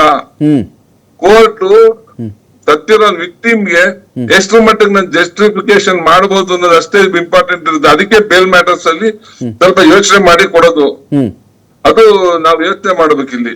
ಫೈನ್. ಈಗ ದಿಲೀಪ್ ಅವ್ರು ಈಗ ದರ್ಶನ್ ಕೇಳ್ಕೊಂಡಿರ್ತಕ್ಕಂಥ ಗ್ರೌಂಡ್ಸು ಮೇಲ್ನೋಟಕ್ಕೆ ಸ್ವಲ್ಪ ಅಂತ ತೂಕದ ಗ್ರೌಂಡ್ಸ್ ಅಲ್ಲ ಅಂತ ಒಂದು ಕಡೆ ನಮಗೆ ಕಾಣಿಸ್ತಿರೋದು ನಾವು ನಿಜ. ಇದೇ ವಿಚಾರಕ್ಕೆ ಸಂಬಂಧಪಟ್ಟಂತೆ ಇಲ್ಲಿ ದರ್ಶನ್ ಹೆಲ್ತ್ ರೀಸನ್ನು, ಜೈಲು ಒಳಗಿನ ನಡವಳಿಕೆಗಳು, ಜೈಲು ಆಚೆ ಬೇಲ್ ಸಿಕ್ಕಿದ ಮೇಲೆ ಮಾಡಿರೋ ಕೆಲಸಗಳು, ಆಪರೇಷನ್ ಮಾಡಿಸ್ಕೊಳ್ದೇ ಇರೋದು, ಇದು ತೀವ್ರ ಅಬ್ಜೆಕ್ಷನ್ ಆಗಲ್ಪಡುತ್ತಾ? ಅಥವಾ ಮತ್ತೆ time and again heinous crime Renuka ಸ್ವಾಮಿಯನ್ನು ತುಂಬ ಭೀಕರವಾಗಿ ಶೆಡ್ಡಲ್ಲಿ ಇವರೆಲ್ಲ ಈ ಥರ ಕೂಡ ಹಾಕ್ಬಿಟ್ಟು ಚಿತ್ರಹಿಂಸೆ ಕೊಟ್ಟು ಸಾಯಿಸಿದ್ದಾರೆ, ಇಂಟರ್ನಲ್ ಬೀಡಿಂಗ್ ಆಗಿದೆ, ಈ ರೀಸನ್ಸು ಜಾಸ್ತಿ ಮೇಲುಗಡೆ ಬರುತ್ತಾ ಅಲ್ಲಿ? ಹೀನಿಯಸ್ ಕ್ರೈಮ್ ಅನ್ನೋದು ಅಥವಾ ಈತ ಸ್ಟಾರ್ ಅನ್ನೋದಲ್ಲಿ ಮೇಜರ್ ಆಗುತ್ತಾ ಅಂತ ಬೇಲ್ ಕ್ಯಾನ್ಸಲ್ ಮಾಡ್ಲಿಕ್ಕೆ? ಇಲ್ಲ, ಬೇಲ್ ಕ್ಯಾನ್ಸಲ್ ಮಾಡ್ಲಿಕ್ಕೆ ಅಂದ್ರೆ ಸುಮಾರು ಗ್ರೌಂಡ್ಸ್ ಇತ್ತು ಇದರಲ್ಲಿ. ಸುಪ್ರೀಂ ಕೋರ್ಟ್ ಸೊ ತುಂಬಾ ಲೆಂತಿ ಜಜ್ಮೆಂಟ್ ಬರ್ದಿದ್ದಾರೆ, ಆರ್ಡರ್ ಬರ್ದಿದ್ದಾರೆ ಸುಪ್ರೀಂ ಕೋರ್ಟ್. ಅಂದ್ರೆ ಫಸ್ಟ್ ಅವ್ರದ್ದು ಕಾಂಡಕ್ಟ್ ಎತ್ಕೊಂಡಿದ್ದಾರೆ. ಸೆಕೆಂಡ್, ಮೆಡಿಕಲ್ ಏನ್ ಗ್ರೌಂಡ್ಸ್ ರೇಸ್ ಮಾಡಿದ್ದಾರೆ ಅದು ಫಾಲ್ಸ್ ಅಂತ ಹೇಳ್ಬಿಟ್ಟು prima facie they have come to conclusion. ಇನ್ನೊಂದು ಫಾಲ್ಸ್ ಅನ್ನೋ ರೀತಿನೇ ಪ್ರೈಮ್ ಆಫೀಸ್ ಮೇಲ್ನೋಟಕ್ಕೆ ನಿಜ ಇಲ್ಲ ಇದರಲ್ಲಿ ಅಂತ ಹೇಳಿ. ಬಟ್ ಅದು ಹೇಗೆ? ಒಂದ್ ಕೇಳ್ಬಿಡ್ತೀನಿ ನಾನು ನಿಮ್ಮನ್ನ, ಈ ಮನುಷ್ಯನಿಗೆ ಬೆನ್ನೋವೇ ಇರಲಿಲ್ಲ, ಆ ಬೆನ್ಮೂಳೆ ಸಮಸ್ಯೆನೇ ಇರಲಿಲ್ಲ ಅಂತ ಹೇಳಿದ್ರೆ ಫಸ್ಟ್ ಆಫ್ ಆಲ್ ಪರಪ್ಪನ ಅಗ್ರಹಾರದ ವೈದ್ಯಾಧಿಕಾರಿಗಳದಕ್ಕೆ ಕನ್ವಿನ್ಸ್ ಆದ್ರು. ಆ ವೈದ್ಯಾಧಿಕಾರಿ ಕನ್ವಿನ್ಸ್ ಆಗಿದ್ದೇಗೆ ಬೆನ್ನೋವಿತ ಬಾಪ ನಾನು ಟ್ರೀಟ್ಮೆಂಟ್ ಕೊಡ್ತೀನಿ ಅಂತ ಹೇಳ್ತಾರೆ ಅವರು. ನಾನೇ ಕೊಡ್ತೀನಿ ಬಾ, ಏನು ಬೇನೋ ಎಲ್ಲಿದೆ ತೋರಿಸ್ಪಾ ಅಂತ ಕರೀತಾರಲ್ಲ, ಅವ್ರು ಕನ್ವಿನ್ಸ್ ಆಗಿ ಆಚೆ ಬಿಟ್ಟಿದೆ ಹೆಂಗಂಗಾದ್ರೆ? ನೋಡಿ, ಅವ್ರು ಯಾವತ್ತೂ ಆಚೆ ಬಿಟ್ಟಿಲ್ಲ. ಅವರು ಒಂದು ರಿಪೋರ್ಟ್ ಕೊಡ್ತಾರೆ ಅಂದ್ರೆ ಈ ಅಪರಾಧಿಗೆ. Okay. ಸೊ ಇಲ್ಲಿಂದ ಟ್ರೀಟ್ಮೆಂಟ್ಗೆ ಅವ್ರು ಒಪ್ತಾ ಇಲ್ಲ. So he want to take a treatment from the outside ಅಂತ ಹೇಳ್ಬಿಟ್ಟು, ಅದು ನಮ್ಮ ಹತ್ರ Second opinion ಅವ್ರಿಗೆ ಬೇಕಾದ್ರೆ. ಅದು ನಮ್ಮ ಹತ್ರ ಇಲ್ಲ ಅಂತ ಹೇಳ್ಬಿಟ್ಟು. ಸೊ ನಿಮಗೆ ಫಸ್ಟ್ ಅಂಡ್ ಫಾರ್ಮೋಸ್ಟ್ ಅಂದ್ರೆ ಗ್ರೌಂಡ್ ಈಸಿ ಬೇಲ್ಗೆ ಇರ್ತಕ್ಕಂಥ ಒಂದು ಮೆಡಿಕಲ್ ಗ್ರೌಂಡ್ ಯಾರೇ ಆಗಿರ್ಬೋದು. ನಿಮಗೆ ನೋಡಿರ್ಬೋದು, ರಾಜಕಾರಣಿಗಳಿಗೆ ಯಾಕಂದ್ರೆ ರೋಗ ಹಾಕ್ತಾನ ಇಡಿನ ರೇಟ್ ಇಮಿಡಿಯೇಟ್ ಹಾಸ್ಪಿಟಲ್ಗೆ ಹೋಗ್ತಾರೆ, ಇನ್ನೆಲ್ಲೂ ಹೋಗಲ್ಲ. ಒಂದ್ 2-3 ದಿನ ಅಲ್ಲೇ ಅಡ್ಮಿಟ್ ಆಗ್ತಾರೆ. ಅಲ್ಲಿ ಡಾಕ್ಟರ್ ಯಾವ ರೀತಿ ಬರೀತಾರೆ ಅದ್ರ ಮೇಲೆ ಕೂಡ ಬೇಲ್ ಕೂಡ ಡಿಸೈಡ್ ಆಗುತ್ತೆ. So that is the easiest ground. So ಯಾವಾಗ ಸ್ಟ್ರಾಂಗ್ ಎವಿಡೆನ್ಸ್ ಇದೆ ಅಂತ ಅನಿಸ್ತೋ ಅವಾಗ ಈ ಮೆಡಿಕಲ್ ಗ್ರೌಂಡ್ ಕೂಡ ಇವರು ತಗೊಂಡಿದ್ದಾರೆ. ಸೊ ಅದು ಸಬ್ಸಿಕ್ವೆಂಟ್ಲಿ ಅದನ್ನ ಕೋರ್ಟ್ ಬಿಲೀವ್ ಮಾಡಲಿಲ್ಲ. ಅಂಡ್ ಅದರ್ ಸರ್ಕಲ್ ನೀವು ಹೇಳಿದಂಗೆ brutality of the murder, the way it is being committed. Okay. So there is no direct, involvement of the Darshan. So the circumstance which the prosecution is able to show before the Supreme Court, Okay. that prima facie has committed an offense ಅಂತ ಹೇಳ್ಬಿಟ್ಟು ಅದು strong ಇತ್ತು ಡಿಫೆನ್ಸ್ಗಿಂತ. Okay. 2 ಮೂರನೇದು mislead ಮಾಡ್ದ ಅಂತ ಹೇಳ್ಬಿಟ್ಟು ಒಂದು side prejudice ಆಗಿರುತ್ತೆ. ಓಕೆ. ಸೊ ಇವೆಲ್ಲ 3 ಗ್ರೌಂಡನ್ನ ಇಟ್ಕೊಂಡು ಅದು ಬೇಲ್ ಕೂಡ ರಿಜೆಕ್ಟ್ ಮಾಡಿ ಅವರಿಗೆ ಕಸ್ಟಡಿ ತಗೊಂಡಿದ್ದು. ಆದ್ರೆ ಈಗ ಲೆಟ್ ಅಸ್ ಅಸ್ಯೂಮ್ ದಟ್ ಎಲ್ಲಾ ಬೇಲಲ್ಲಿ ನಿಮ್ ಮೆರಿಟ್ ಇದ್ರೇನೆ ಅವ್ನು ಜೈಲಲ್ಲೇ ಇರ್ಬೇಕಾ, ಮೆರಿಟ್ ಇಲ್ಲ ಅಂತಂದ್ರೆ ಅವನು ಜೈಲಲ್ಲೇ ಇರ್ಬೇಕಾ, ಹೊರಗಡೆ ಬರೋ ಹಾಗೇನೆ ಇಲ್ವಾ? Okay. Would it mean that it will give a society indication that no it's a punishment ಅಂತ ಹೇಳ್ಬಿಟ್ಟು ಸುಪ್ರೀಂ ಕೋರ್ಟ್ ಕೂಡ ಹೇಳುತ್ತೆ, ಯಾವ ಒಬ್ಬ ವ್ಯಕ್ತಿನೂ ಕೂಡ ಅಂದ್ರೆ ಅವನು ವಿಚಾರಣೆ ಎದುರಿಸ್ತಲೇ ಶಿಕ್ಷೆಗೆ ಹೋಗ್ಬಾರ್ದು ಅಂತ ಹೇಳ್ಬಿಟ್ಟು. ಓಕೆ. ಅವನು ಇನ್ನೋಸೆಂಟ್ ಆಗಿರ್ತಾನೆ, ಶಿಕ್ಷೆ ಪೂರ್ಣ ಆದ್ಮೇಲೆ ನೀನು ಕೊಡು, 10 ವರ್ಷ ಕೊಡ್ತೀಯ, 5 ವರ್ಷ ಕೊಡ್ತೀಯ, ಕೊಡು ನೀನು. ಈ ಓನ್ಲಿ ಅಪ್ರೆನ್ಷನ್ ದಟ್ ಅವ್ರು ಏನಾರು ಹೊರಗಡೆ ಬಂದ್ರೆ is there any chances of tampering the witnesses. Okay. ಮತ್ತೆ ಏನಾರು ಅವ್ರಿಗೆ ಇಂಡೈರೆಕ್ಟ್ ಆಗಿ ಕಾಂಟ್ಯಾಕ್ಟ್ ಮಾಡೋದು, ನಮ್ ಫೇವರ್ ಆಗಿ ಎವಿಡೆನ್ಸ್ ಕೊಡು ಅಂತ ಹೇಳೋದು, ಆ ರೀತಿ ಚಾನ್ಸಸ್ ಇದೆಯಾ ಇಲ್ವಾ ಅಂತ ಹೇಳ್ಬಿಟ್ಟು ಅದನ್ನ ನೋಡುತ್ತೆ. ಇದರಲ್ಲಿ ಇವರು ಚಲನಚಿತ್ರ ನಟರಾಗಿರೋದ್ರಿಂದ ತುಂಬಾ ಇವಾಗ ದೊಡ್ಡವರು ಹೇಳೋ ಮಾತಿಗೂ ಅಥವಾ ಬೇರೆ ನಾರ್ಮಲ್ ವ್ಯಕ್ತಿ ಹೇಳೋ ಮಾತಿಗೂ ಬಹಳ ಡಿಫ್ರೆನ್ಸ್ ಇರುತ್ತೆ. ಒಬ್ಬ ಇಂಥ ವ್ಯಕ್ತಿ ಹೇಳಿದಾರೆ ಅಂತ ಹೇಳಿದ್ರೆ ಅದನ್ನ ಕೇಳೋ ಜನಗಳು ಜಾಸ್ತಿ ಇರುತ್ತೆ. ಇವನ್ ವಿಟ್ನೆಸ್ ಇರ್ಬೋದು, ಪ್ರಾಸಿಕ್ಯೂಷನ್ ವಿಟ್ನೆಸ್ ಇರ್ಬೋದು. ಆ ರೀತಿ ಅಪ್ರೆನ್ಷನ್ ಇದ್ದು ಅದು ಕೂಡ ಒಂದು ಗ್ರೌಂಡ್ ಆಗುತ್ತೆ ಬೇಲ್ ರಿಜೆಕ್ಟ್ ಮಾಡೋದಕ್ಕೆ. ಅದನ್ನು ಕೂಡ ಕೋರ್ಟ್ ಕನ್ಸಿಡರ್ ಮಾಡುತ್ತೆ. ಇವನ್ ನೆಕ್ಸ್ಟ್ ಕೂಡ ಅದಕ್ಕೆ ಮೆಟೀರಿಯಲ್ ವಿಟ್ನೆಸಸ್ ನ ಎಕ್ಸಾಮಿನ್ ಆದ್ರೆ ಅಂತ ಸಂದರ್ಭದಲ್ಲಿ ಏನಕ್ಕೆ ಬೇಲ್ ಅಪ್ಲಿಕೇಶನ್ ಹಾಕ್ತಾರೆ ಅಂದ್ರೆ there is no chance of tampering, ಯಾಕಂದ್ರೆ ಎವಿಡೆನ್ಸ್ ಆಗೋಗ್ಬಿಟ್ಟಿರುತ್ತೆ. ಕರೆಕ್ಟ್. ಸೊ ಹಾಗಾಗಿ ಈಸ್ ಎಂಟೈಟಲ್ ಅಂತ ಹೇಳ್ಬಿಟ್ಟು. ಫೈನ್. ಥ್ಯಾಂಕ್ ಯು ದಿಲೀಪ್ ಅವರ, ಸಾಕಷ್ಟು ವಿಷಯಗಳ ಬಗ್ಗೆ ಮಾತಾಡಿದ್ರಿ. ಥ್ಯಾಂಕ್ ಯು ಲೋಕೇಶ್ವರ್ ಸರ್, ಸಾಕಷ್ಟು ವಿಷಯಗಳ ಬಗ್ಗೆ ಮಾತಾಡಿದ್ರಿ. ಈ ಕೇಸ್ ಅಂತ ಬಂದಾಗ CCH 57 ಈ ಟ್ರಯಲ್ ಕೋರ್ಟ್ ಏನು ನಡೀತಾ ಇದೆಯಲ್ಲ ಅದಕ್ಕೆ ಪರ್ಮನೆಂಟ್ ಜಡ್ಜ್ ಇಲ್ಲ, ಅವರು ನೇಮಕ ಆಗಲಿ ಅಂತ ಕೂಡ ಹೈಕೋರ್ಟ್ಗೆ ಒಂದು ಕಡೆ ಸುಪ್ರೀಂ ಕೋರ್ಟಲ್ಲಿ ಹೇಳಿರೋ ಮಾತು. ಈ ನೇಮಕವಾದ ಮೇಲೆ ದರ್ಶನ್ಗೆ ಇರ್ತಕ್ಕಂಥ ದೊಡ್ಡ ಸವಾಲೇನು ಅಂತ ಹೇಳಿದ್ರೆ 270 ಸಾಕ್ಷಿಗಳು, ಇವರ ವಿಚಾರಣೆ ಎಷ್ಟು ಬೇಗ ಮುಗಿಯುತ್ತೋ ಅಷ್ಟು ಬೇಗ ಅಪರಾಧಿನ ನಿರಪರಾಧಿನ ಪ್ರೂವ್ ಆಗಬಹುದು. ಇದರಲ್ಲಿ ಯಾವುದು ಮೊದಲು ಅದು ಅಂತ 60 ಸಾಕ್ಷಿಗಳ ವಿಚಾರಣೆ ಅಂತೂ ಆಗಲೇಬೇಕು. ಒಂದು ವರ್ಷದ ಒಳಗಡೆ 60 ಸಾಕ್ಷಿ ಮುಗಿಸಿ ಆಮೇಲೆ ಬೇಕಾದ್ರೆ ಬೇಲ್ಗರ್ಜಿ ಹಾಕೊಳ್ಳಪ್ಪ ನೀನು, ಇದು ಒಂದು ಆಪ್ಷನ್ ಇದೆ ಇಲ್ಲಿ. 60 ಸಾಕ್ಷಿಗಳ ವಿಚಾರಣೆ ಒಂದು ಕಡೆ, ಬೇಲ್ಗರ್ಜಿ ಒಂದು ಕಡೆ, 1 ವರ್ಷದ ಗಡುವು ಒಂದು ಕಡೆ. ಒಂದು ವೇಳೆ 60 ಸಾಕ್ಷಿಗಳದ್ದು 6 ತಿಂಗಳಿಗೆ ಮುಗಿದು ಹೋಯ್ತು, ಬೇಲ್ಗರ್ಜಿ ಹಾಕೋಬಹುದು ಅವರು. ಆಗ ಸಿಗುತ್ತಾ? ಓಕೆ. ಸಿಗ್ಲಿಲ್ವಾ? ಕಂಟಿನ್ಯೂ ಆಗುತ್ತೆ ಅಲ್ಲಿ. ಒಂದು ವೇಳೆ 270 ಸಾಕ್ಷಿದು ವಿಚಾರಣೆ 1 ವರ್ಷದಲ್ಲಿ ಮುಗಿದು ಹೋಯ್ತಾ, ಅಪರಾಧ ನಿರಪರಾಧಿನ ಪ್ರೂವ್ ಆಗಿಬಿಡುತ್ತೆ, ಆಮೇಲೆ ಪರ್ಮನೆಂಟ್ ಆಗಿ ಆಚೆ ಬರಬಹುದು, ಇಲ್ಲ ಅನೇಕ ವರ್ಷಗಳ ಕಾಲ ಒಳಗೆ ಹೋಗಬಹುದು. ವೆಯ್ಟ್ ಮಾಡೋಣ ಅಂತ ಹೇಳ್ತಾ ಡಿಬೇಟ್ ಮುಗಿಸ್ತಾ ಇದ್ದೀನಿ. ನಮಸ್ಕಾರ.